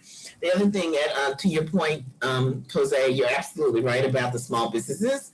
We don't have a lot of restaurants like they do in Midtown, which obviously do have to require more carting than we do, but that could change in the next 5 years. This isn't going to get rolled out into 2022. By then, hopefully COVID will be over. I mean, that's next year. I'm just scared that you'll start seeing $200, $300, $400 a month, that the customer ends up paying for all their improvements that they're promising the city. Michelle has a question. Michelle, are you with us? She's having problems, I think. Yes, I think am I here now? Yes, you are. I kept getting bounced off. It's ridiculous. I did not raise any questions during his presentations because I was just thinking of all the small business people. If you have 10, 15 people in one area, that means that there was a need for 10, 15 people in that area. And the people that are going to be bounced off, to have the fallback as subcontractors, it just did not wash well with me. Subcontractors, is that meaning, the ones that were getting paid less than minimum wage, the ones that are not documented, the ones that are just trying to make a living and just squeaking by, those are the ones that are going to be pushed off. And that was a little upsetting that, they could be subcontracted out. While the mega businesses that know how to do the paperwork well, that have all these other people that will push the paperwork, will get those contracts and then have subcontracts and then make money off those subcontracts as well. So subcontracting, I disagree with that. Sometimes you're right that there is a risk, but it also is an opportunity for a lot of smaller companies to, as long as it's a fair contract for the subcontracting agreement, it's not, sub doesn't mean less than, it just means a smaller part of. So if it's a company that can't take on the entire volume of one of these districts, but can still do good business, a larger company will partner with them, subcontract out some portion of the work. And I imagine, and it's worth stating or advocating for that fair subcontracting practices are mandated and regulated by the city contracts, I think is what you're getting at, that any agreement should be. That is what I wanted to add to it. I was not thinking of the fair subcontract. I was thinking of the unfair subcontract. And I want that to be a bullet point on the letter that we will be drafting. And I think that was an excellent excellent point you made, because I myself was part of a subcontracting company for a FEMA grant. And our rates were not as high as our as the primary contractor, but we were important because that primary contractor was able to meet their MWBE requirements by having us as a subcontractor. So there are opportunities that the subcontractor can be treated fairly, and also, you know, there's incentive to have a subcontractor. So, but you're right, if it's not done fairly, if it's done Right, they could take advantage of the subcontractor and basically just hold the contract. that happens. It happens. It happens quite often. Yeah. So I got lucky for Yeah, a few years. I just thought that could be a loophole. You're right. You're right about that. But it's also an opportunity to kind of nudge them in the direction of getting a subcontractor for MWBE purposes as well. You know, it is a little I agree. tricky because it's only been a few years since the city actually allowed commercial, like, businesses to choose who they wanted. Before, they were routes, and if you fell in that route, it's basically the same thing they're doing here, except that instead of routes, they're doing zones. So I do find it interesting that they're kind of reverting back to the same thing, even though their explanations seem to be right. But I just want to make sure that we have enough language to protect, you know, the small businesses in our sector. Do we have, so far we have pricing, we have MWBE, subcontracting. What else do we have? Does the pricing include the types of small businesses, those sort of protective measures for types of small businesses?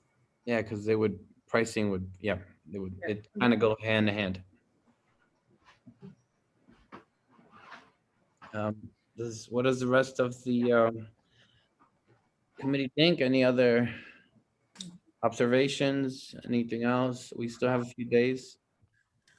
I agree with those points that have been cited, especially given the vague response that was given to Diane's questions about the MWBE. It was almost a typical response of there, you know, we can't find any, or there aren't any, you know, and I think if they were intentional, if we can write it up such that they become intentional about achieving that goal, I think we'll be in a better position on protecting the fairness of the bill itself. You know, the bill passed, but of the program. Absolutely. So I'm in agreement with all that's been said. I mean, I'm not too familiar, but I imagine that to have that kind of business, the investment is quite substantial. I mean, I have a building in the Bronx. We have a motorcycle shop, and my neighbor is a karting company, and he has a few trucks. And from the price he told me of what a truck costs, I was like, what? It's quite a lot of money. Like, it's not, you know, obviously the economics hinder a lot of people going into that business. Before, it was different. Diane is absolutely correct. Before, you just couldn't go into the business. You were not allowed. Nowadays, I may, you know, it depends on, someone follows the economics, and obviously if the city is saying we are able to help you, if you're an MWBE, we can do this, this, and this for you. But you know, the city is always talking about MWBEs, but if we see their actual numbers, you know, they do a really poor job of using MWBEs. It would have to be, I mean, this may be outside of the rulemaking part of where we're at in the process as far as them moving forward with a program to implement, but the request for some sort of development initiative as a part of this changing industry and series of opportunities geared specifically towards cultivating MWBEs. That's something that's important to say. I don't know if this is the right place to say it, but I don't know that we have a better place to say it, or that it has been said enough. So, you know, the opportunity to say something that may be out of bounds, maybe that's okay. It's not a bad thing to hear again and again. So I don't know that they can make any commitments because of the structure of the program, but I think to hear that it does matter and that communities like ours do want to see more opportunities in this type of green industry. If we can see commercial waste carting as a potential future of green industry, which I think we do in some ways, recycling and Composting. organics and yeah, everything like that. So I think we should absolutely make that statement. But those are three really strong points, Jose, that bringing to a hearing, it's not technical in a lot of ways, but it could impact some of the things that are being thought about from a different perspective, I think, than maybe has been heard. Absolutely. And we can work out the language from here to executive board. And if anyone else in this committee has anything to add, we have about 2 weeks. So feel free to reach out. Diane?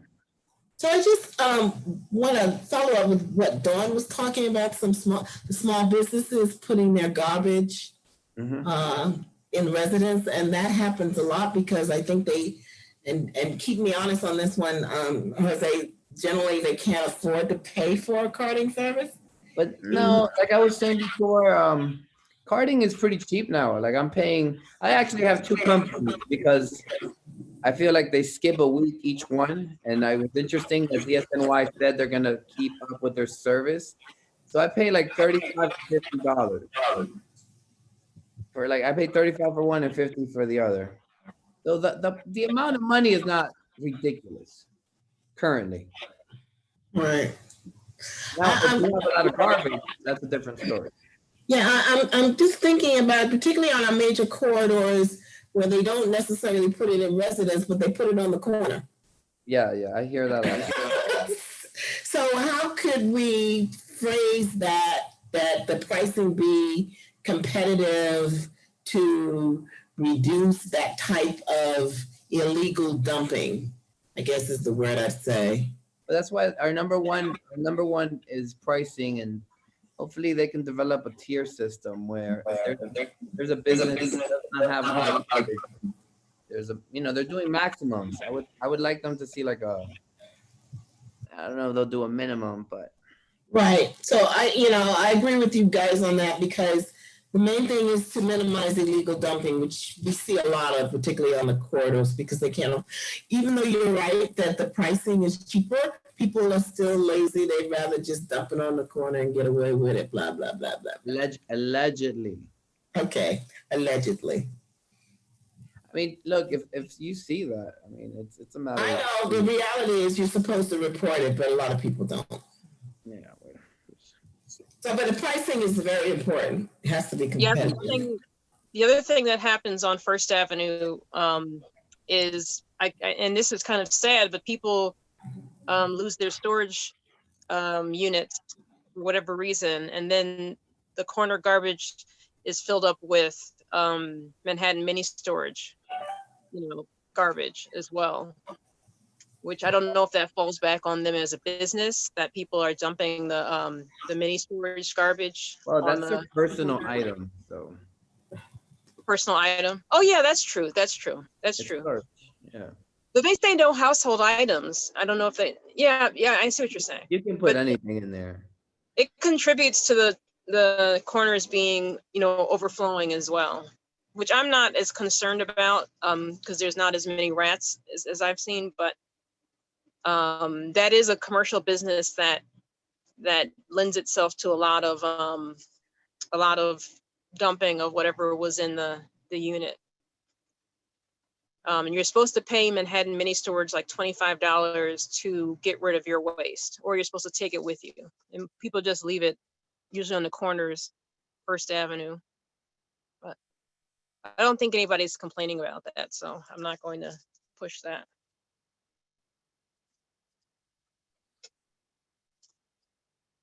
What else do we have? So far we have our 3 points that we're gonna work out some language. If we have any addition. Oh, Cindy has been very quiet and Marissa too. I'm just gonna say that. Too quiet. Yeah, I've been listening, Great. everything in. I would like to contribute when I do a bit more research on this. I have some concerns, but I would like to review this a little bit more. That is very fair. I'm happy to hear your voice. You're doing well. My honest excuse is I was on 2 calls actually, but I was listening in. You were cheating on us. That is Zoom cheating. To be honest, where I can, but I did agree with, and I did hear a conversation about MWBEs and how they play a role in how we make decisions and who we're thinking about in terms of opining on for individuals who might be considered for contracting in regards to this proposed project. So I did hear that. My thoughts are that, obviously where we can, and I don't want this to be taken as okay, we're choosing one over the other, but MWBEs are always at the forefront of, I mean, that's the definition. They're supposed to be a form of priority. That's why the program was created. Right. Yes, but that's not all. We know that that's not always the case. So obviously when there is an opportunity to support that, then that would be my decision and my thinking in regards to who we would back and who we would try to get in for this project. But that's where I am in regards to this. I am here though. Okay. I see. Thank you, Marissa. We have a raised hand from Giselle Malave. Carly, could you? Hello, everyone. Hi, good evening. This is Giselle. I have a restaurant on 116th and First Avenue, and I agree with Jose. The carding is not expensive. I think that if DSNY, like, let's say that this program is something that they go along with, and they can find a way to accommodate everyone, small businesses, everyone in the spectrum. I think that, let's just say that, like, I pay $60 a month, right? Which is not bad because I know people who pay more. Mm-hmm. But let's say it goes up to $200 a month. Perhaps maybe if DSNY can help with maybe advertising small businesses on their trucks, or maybe on the garbage cans themselves on the corners. I don't know who picks up those, but I know that for the businesses, if some type of advertising can go into that price, then maybe the business owner could look at it like, okay, I'm paying a little bit more. So I don't want to cut you off, but I want you to know that your actual contract won't be with DSNY. So DSNY will choose a carding company similar to the one you have now, and the price will be set by that carding company. So it's kind of like DSNY chooses who works in the zone, but you still have to deal directly. So you won't be dealing with DSNY. You'll still continue to deal with whatever carding company gets the contract. Okay. But there are, for instance, there are ways to. It just gets, but like buses, there's a lot of. I'm actually gonna start advertising on buses for my business. I can always pass you that information if you're interested. Oh yes, of course. Thank you. Sure. I'll put my email. We'll stay in touch. I'll put it down below. How to do this? Okay. Let's see. To everyone. There you go. All right. So that was our presentation. We have our 3 points. I just want to make sure. Should we take Carly, what's the status here? Do we take a vote on this now? Do we have to take a vote? What's I mean, so it depends. It depends. Normally it's not encouraged to take a vote on something that's not fully fleshed out. Well, it's definitely not encouraged to take a vote on something that's not fully fleshed out. And it's not encouraged to take a vote on something that's not written down. I know we have we have the points, and I've been writing notes, so I can assist with writing up that content as long as, others contribute too. But I definitely think a vote will need to come out of executive committee if. Absolutely. I just wanted to know, Yeah. and I think we're all in agreement here as a committee. And I'd like to know if anyone disagrees with us going to executive in order to be able to present as a community board on the 26th. Another thing I know that, so in addition to the public hearing, which is at 9:30, you can also provide written testimony. So if someone's not able to attend and give that testimony, you I'll can. attend. That's fine. Yeah, so I don't know at what time that testimony is due. We can ask. But yeah, so I can find that out. And He seems to be interested in us participating. yeah, but I don't know that it's best to vote. I think we can be in agreement. Okay, yeah.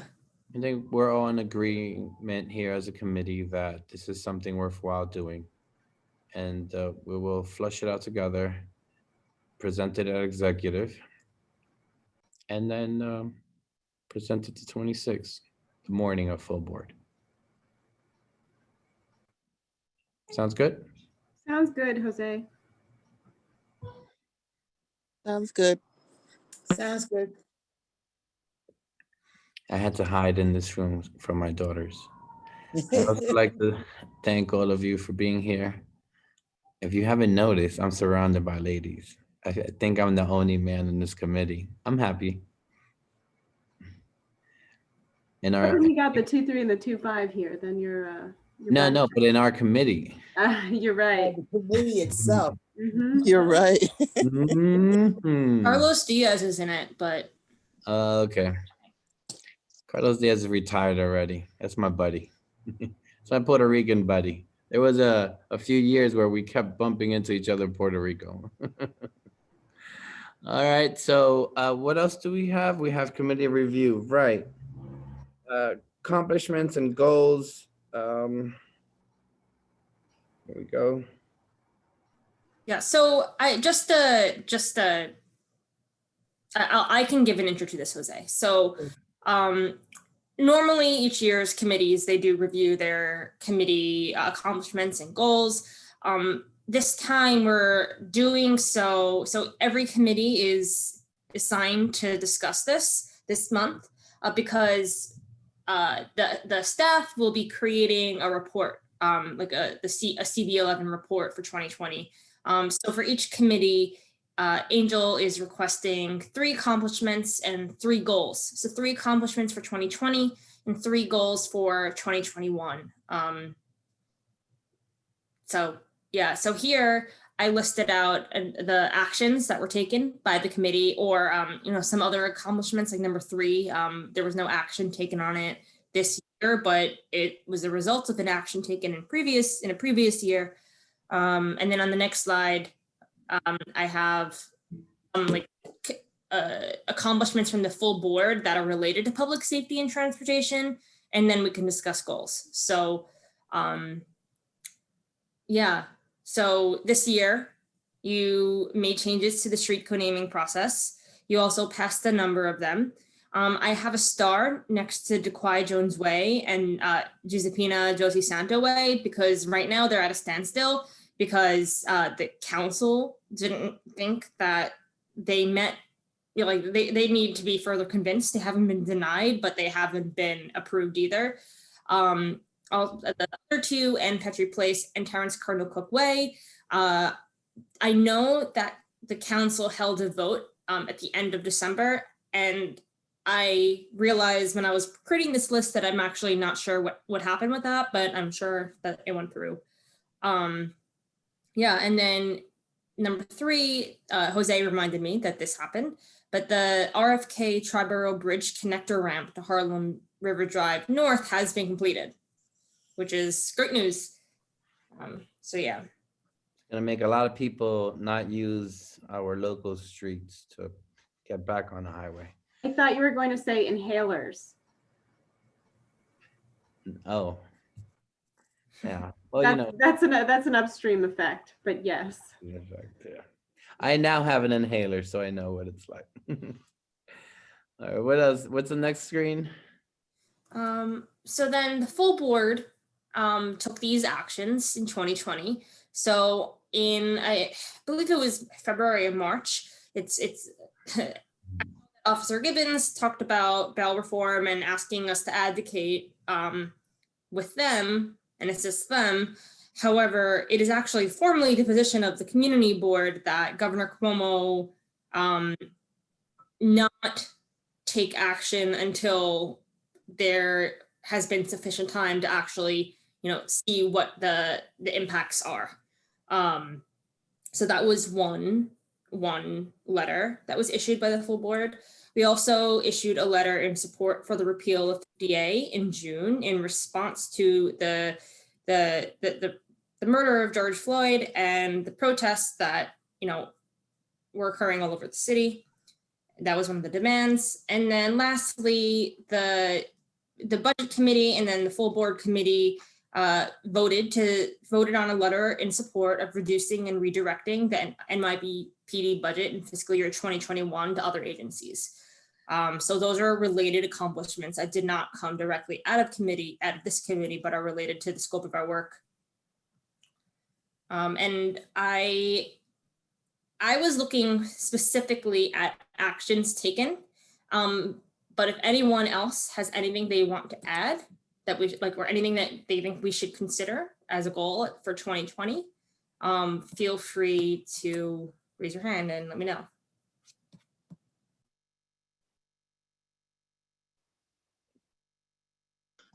Jessica? I mean, there's a difference between committee goals and committee member goals, and I can't speak for the committee, but I can speak. I think one thing, an accomplishment that came out of 2020 were the East Harlem open streets, and that is something we did not take a formal action, but there was a lot of work with DOT and some CBOs to make those points of engagement successful. So that's a good accomplishment, and it ties into an interest I have in some goals for trying to consider the public realm in a couple of opportunities to perhaps consider East Harlem specifically. So, Jose, I guess that was a big success for the community. Yeah. Jessica did most of the work.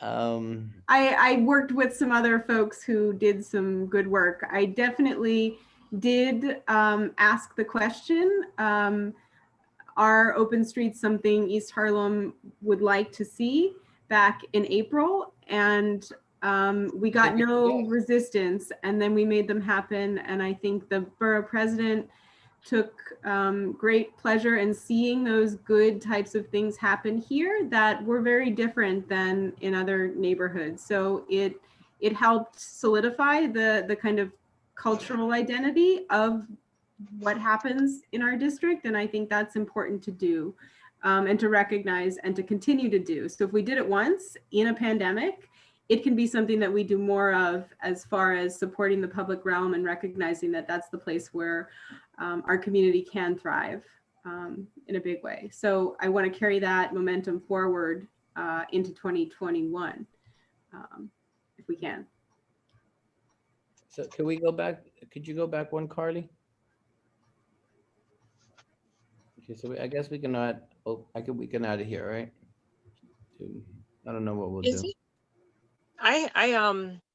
Is it a goal? I hope I'm not jumping the line. Is it a goal?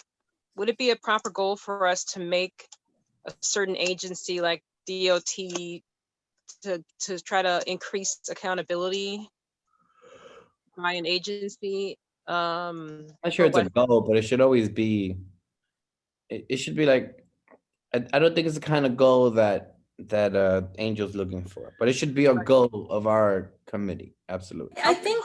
I think that it could be a goal that he's looking for if we can get a little bit specific about exactly what we mean by holding DOT accountable. Like, what specifically do you want to hold accountable for? I know there's some concerns about them taking our feedback seriously.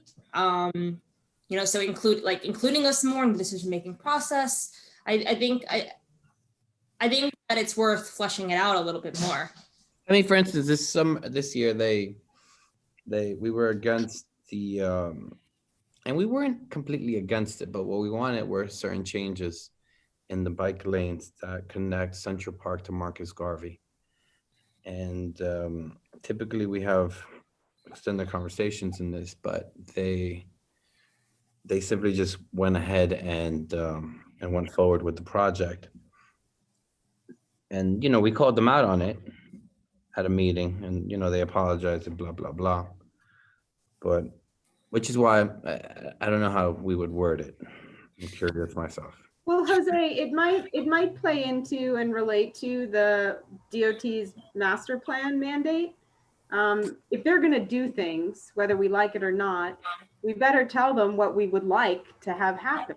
Well, we did, but they don't always. I mean, typically, DOT has had a very good relationship with this community board, and they take things.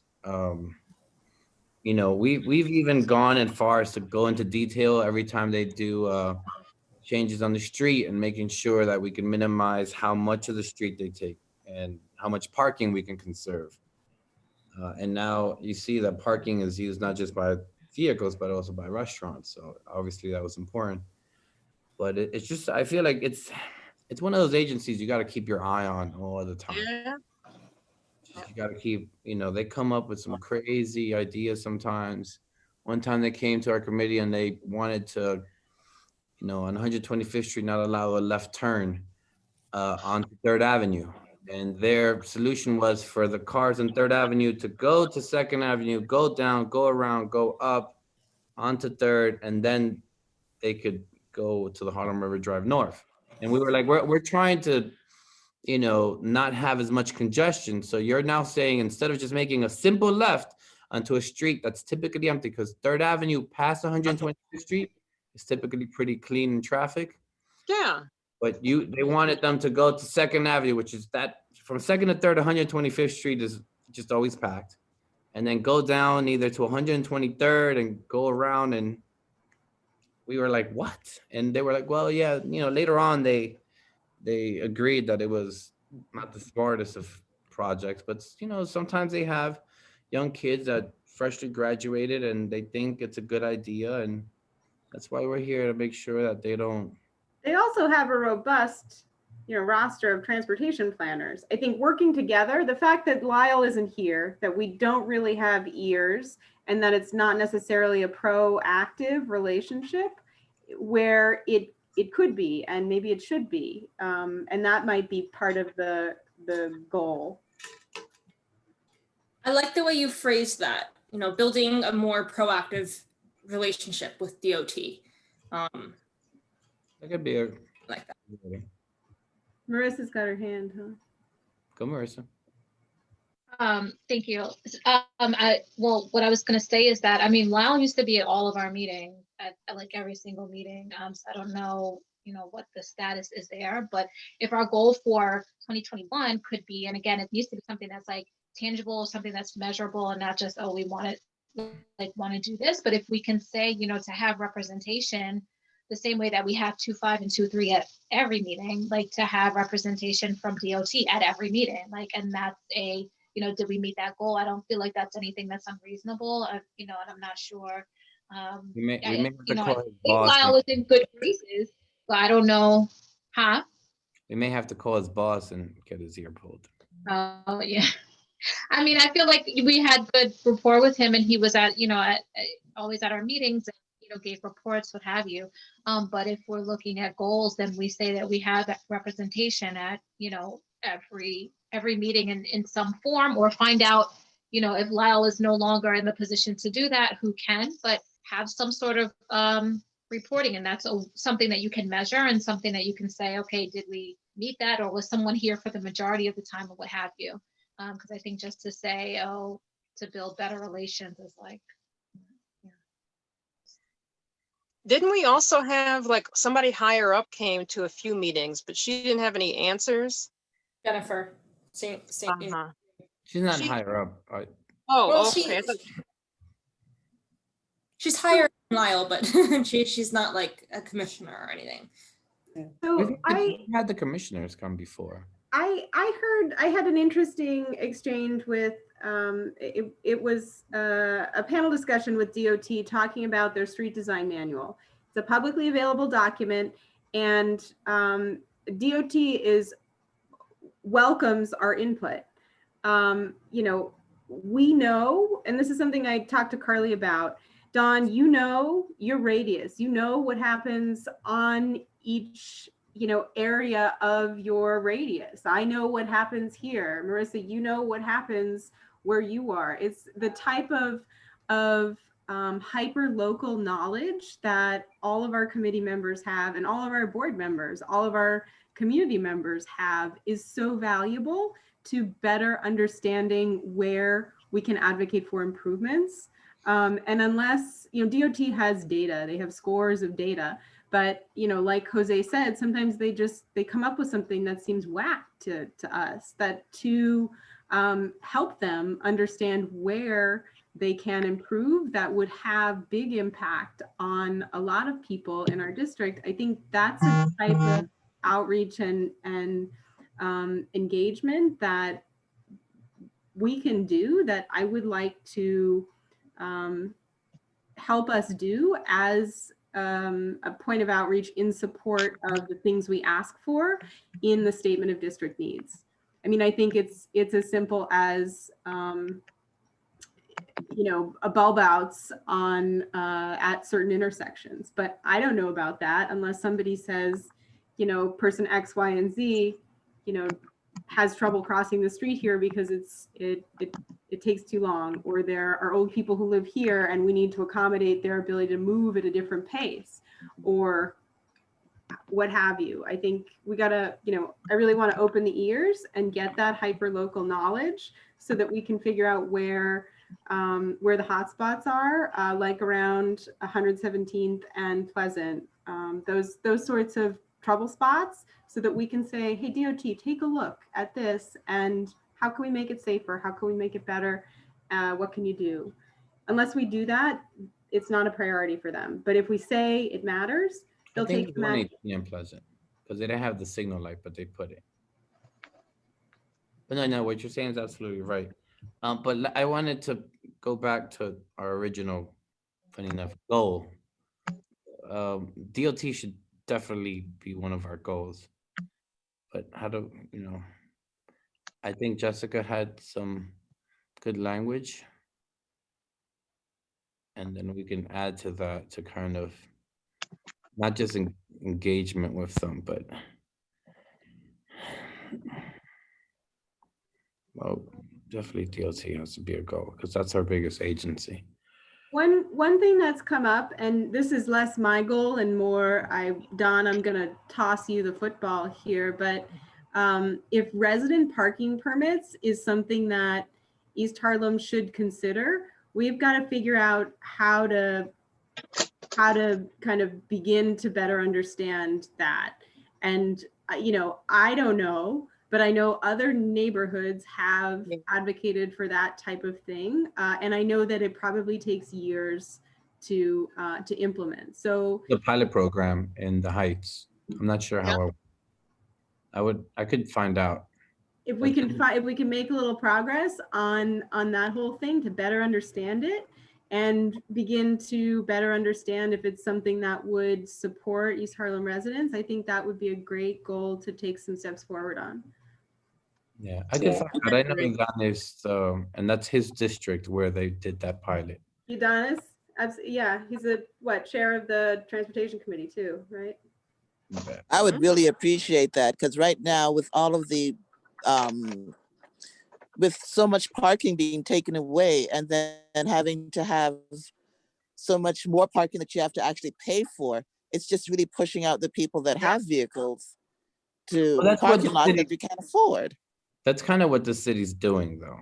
I just want to be clear. The city is trying to get rid of cars. I know. We should know that as a committee. They're doing everything possible. They're not going to implement, then the state, they're not going to implement congestion past 51st Street because of COVID and budget. But that was supposed to go into effect this year, where you're paying a toll if you go past, but they don't have enough money to put the infrastructure up for Easy Pass, and everyone is safer now. But like, you have to understand where the city's going. Like, I also know people in our community that are excessive, right? Like, they have 4 or 5 cars in one like family home, and I'm like, and they complain to me, and like, I know them, so I'm like, well, get rid of some cars. Like, I don't know what to tell you, but it's But like, we are really, I'm sorry, and Jessica's about to put it better than me, but we really do kind of pay an extra poverty tax in this community, and it's really not acceptable. And I've been a little disheartened that our board has been pressured to get behind this whole let's get rid of cars thing, because everybody who pushed for that, I mean, they were all people without children. Like, I just don't see how we get behind these initiatives that don't honor the needs of elderly or families or people who would like to have a certain quality of life in what is becoming a lot more dangerous area to live. So I just, that whole thing, let's get rid of cars, that's really not how it is, because in wealthier areas people can take a cab everywhere they go, or and I don't think that's the same here.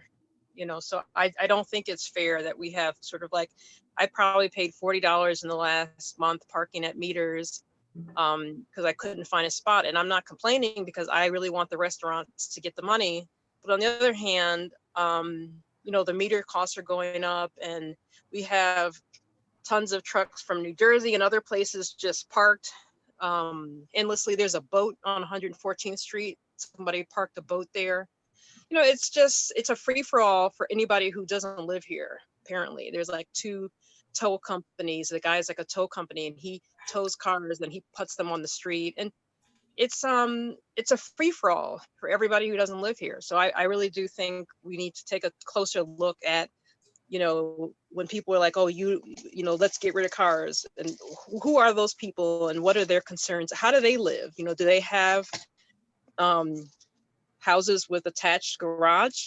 Some of them do. So I really don't want to hear so much from people who have housing with attached garage telling me that, oh, I ought to not have a car, I should be biking to the grocery store and stuff like that. Like, that's just that whole mentality, that whole Robert Moses, looking down on people and telling them how to live. I mean, I really think we should push back on that. Don, I agree, and I couldn't say it any better than you, because I think the different needs of people in East Harlem, families, there's a different culture here, and you're right. Making sure that people who live here are able to live the way they want to live here is important. I think there are still opportunities for making environmental improvements in balancing that. I noticed Stanley Isaac's playground and the gateway to the Esplanade at the end of 96th Street, that whole park complex has so much traffic cutting through the middle of it, not unlike what goes on up at Each One Teach One and Harlem River Park, with so much traffic through the middle of the park where you have to zigzag your way around to get from the basketball court to wherever else you want to go. And so the fact that our transportation infrastructure intersects with our recreation infrastructure in a substandard way, both for traffic management, but also for recreation, is something that doesn't happen in wealthier districts. And so I wonder when we're going to figure out how to allow our cars to be where they need to be, but manage them where they maybe don't need to be as much, so that we can breathe healthier and play more. All right, we need 3 goals. Marissa. I'm sorry. So are we? Can someone summarize what they believe that this discussion should could someone summarize how it translates into a goal, just for the purpose of me taking notes and typing it up?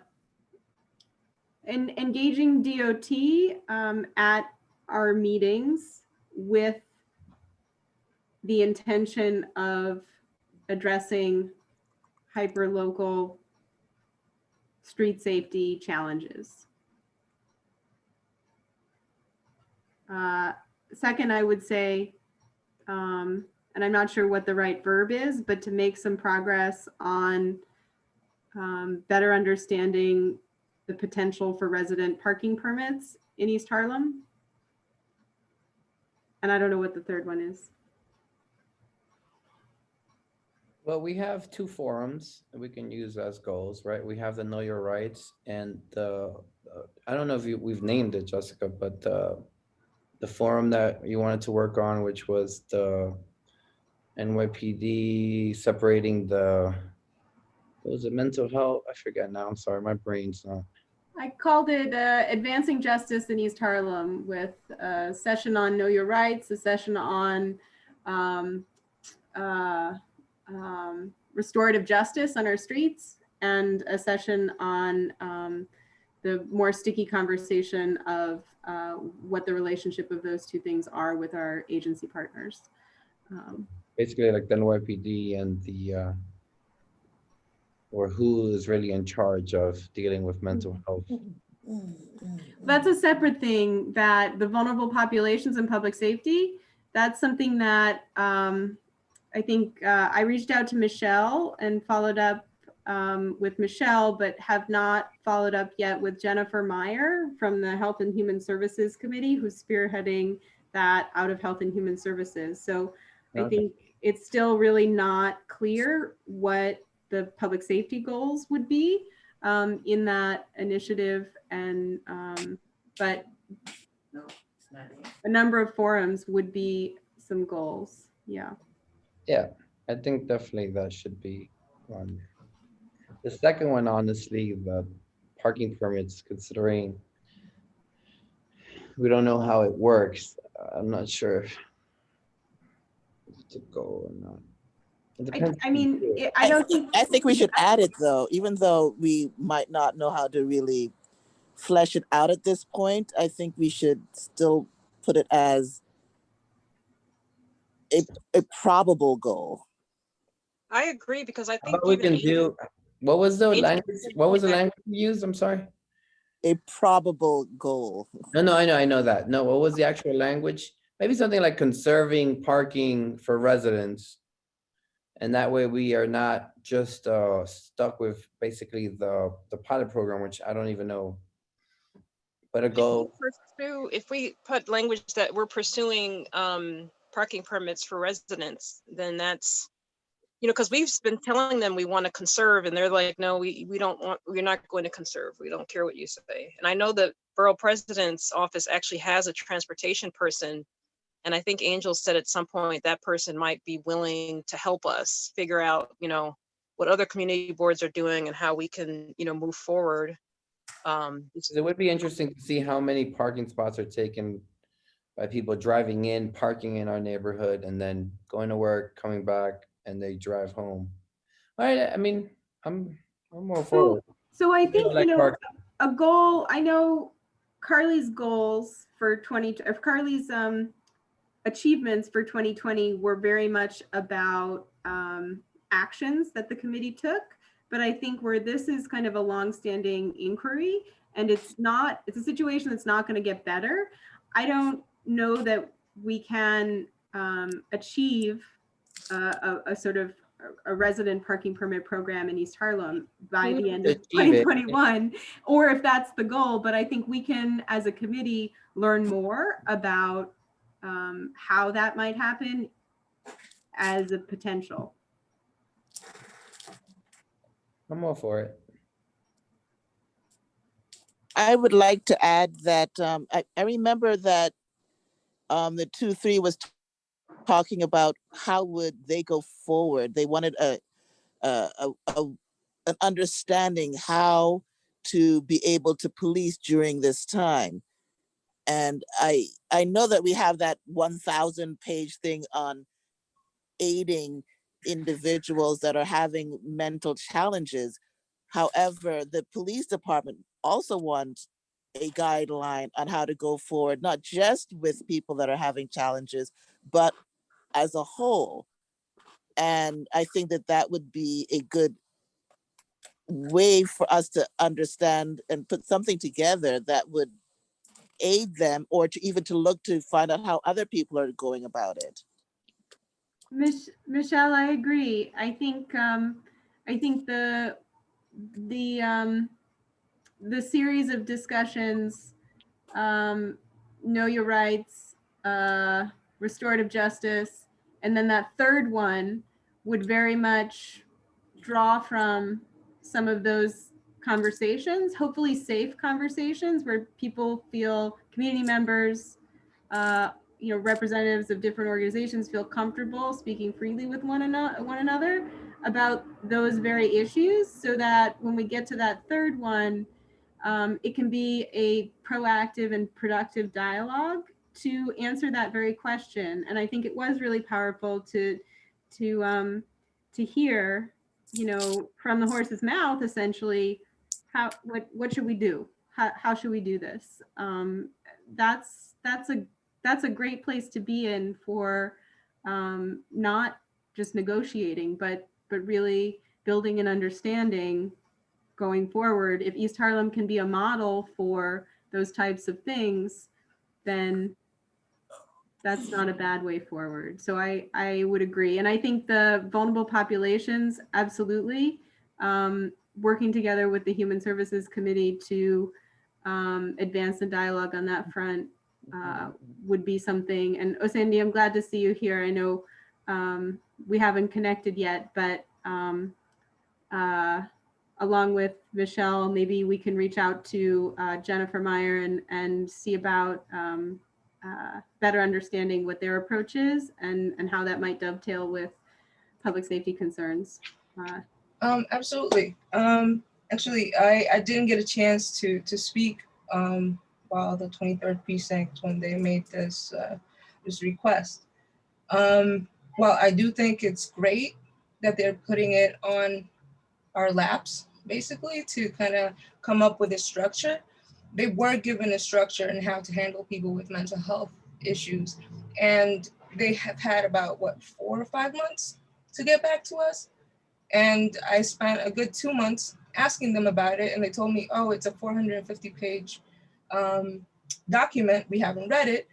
And, COVID and a lot of losses have happened. So I haven't been able to follow up with the work. But now that with this new year and we have a bit more clarity on some of the challenges that we're facing, I'll be definitely following up with you.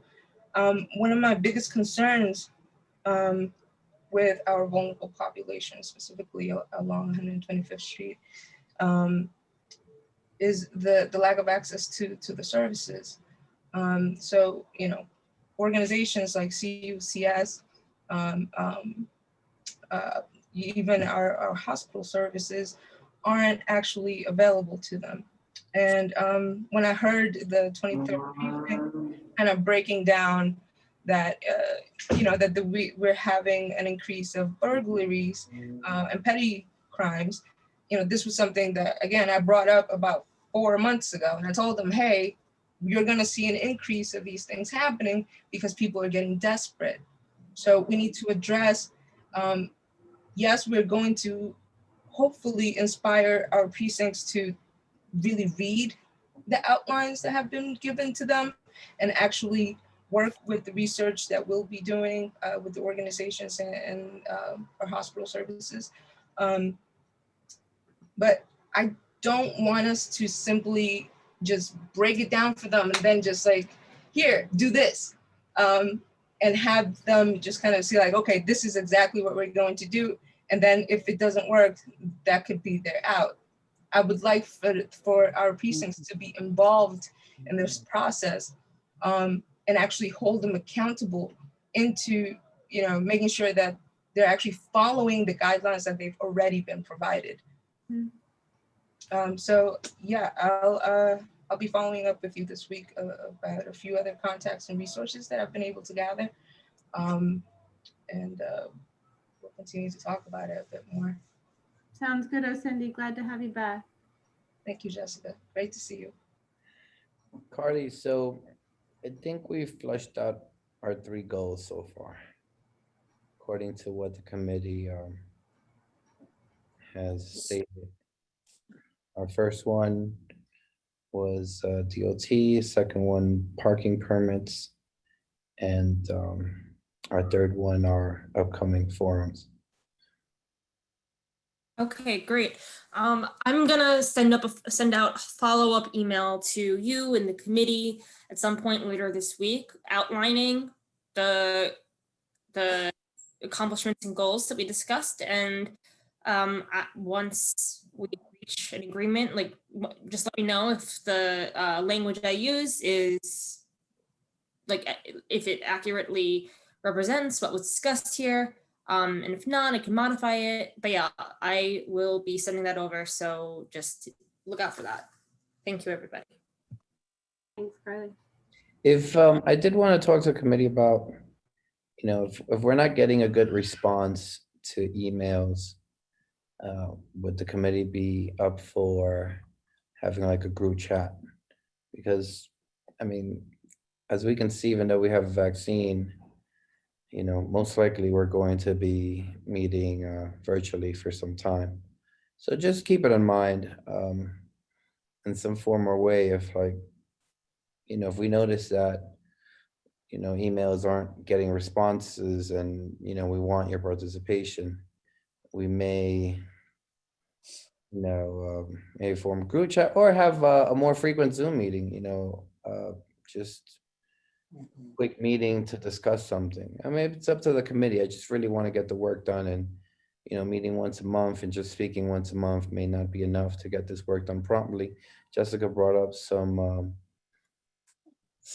things that are going to have a deadline soon, and we're going to start putting them into the agenda for February, but it's something that we need to kind of flesh out quickly. And talking once a month, it may not be enough. So just pay in mind that we'll do our traditional email, but then we kind of expect everyone to like hit reply.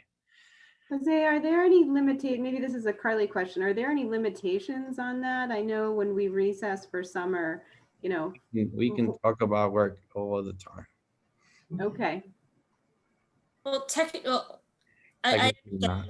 Yeah, I understand Jessica's question, because technically a meeting more than 3 committee members constitutes as like a committee meeting, and that's where the trouble lies, because our meetings are supposed to be open to the public. So okay.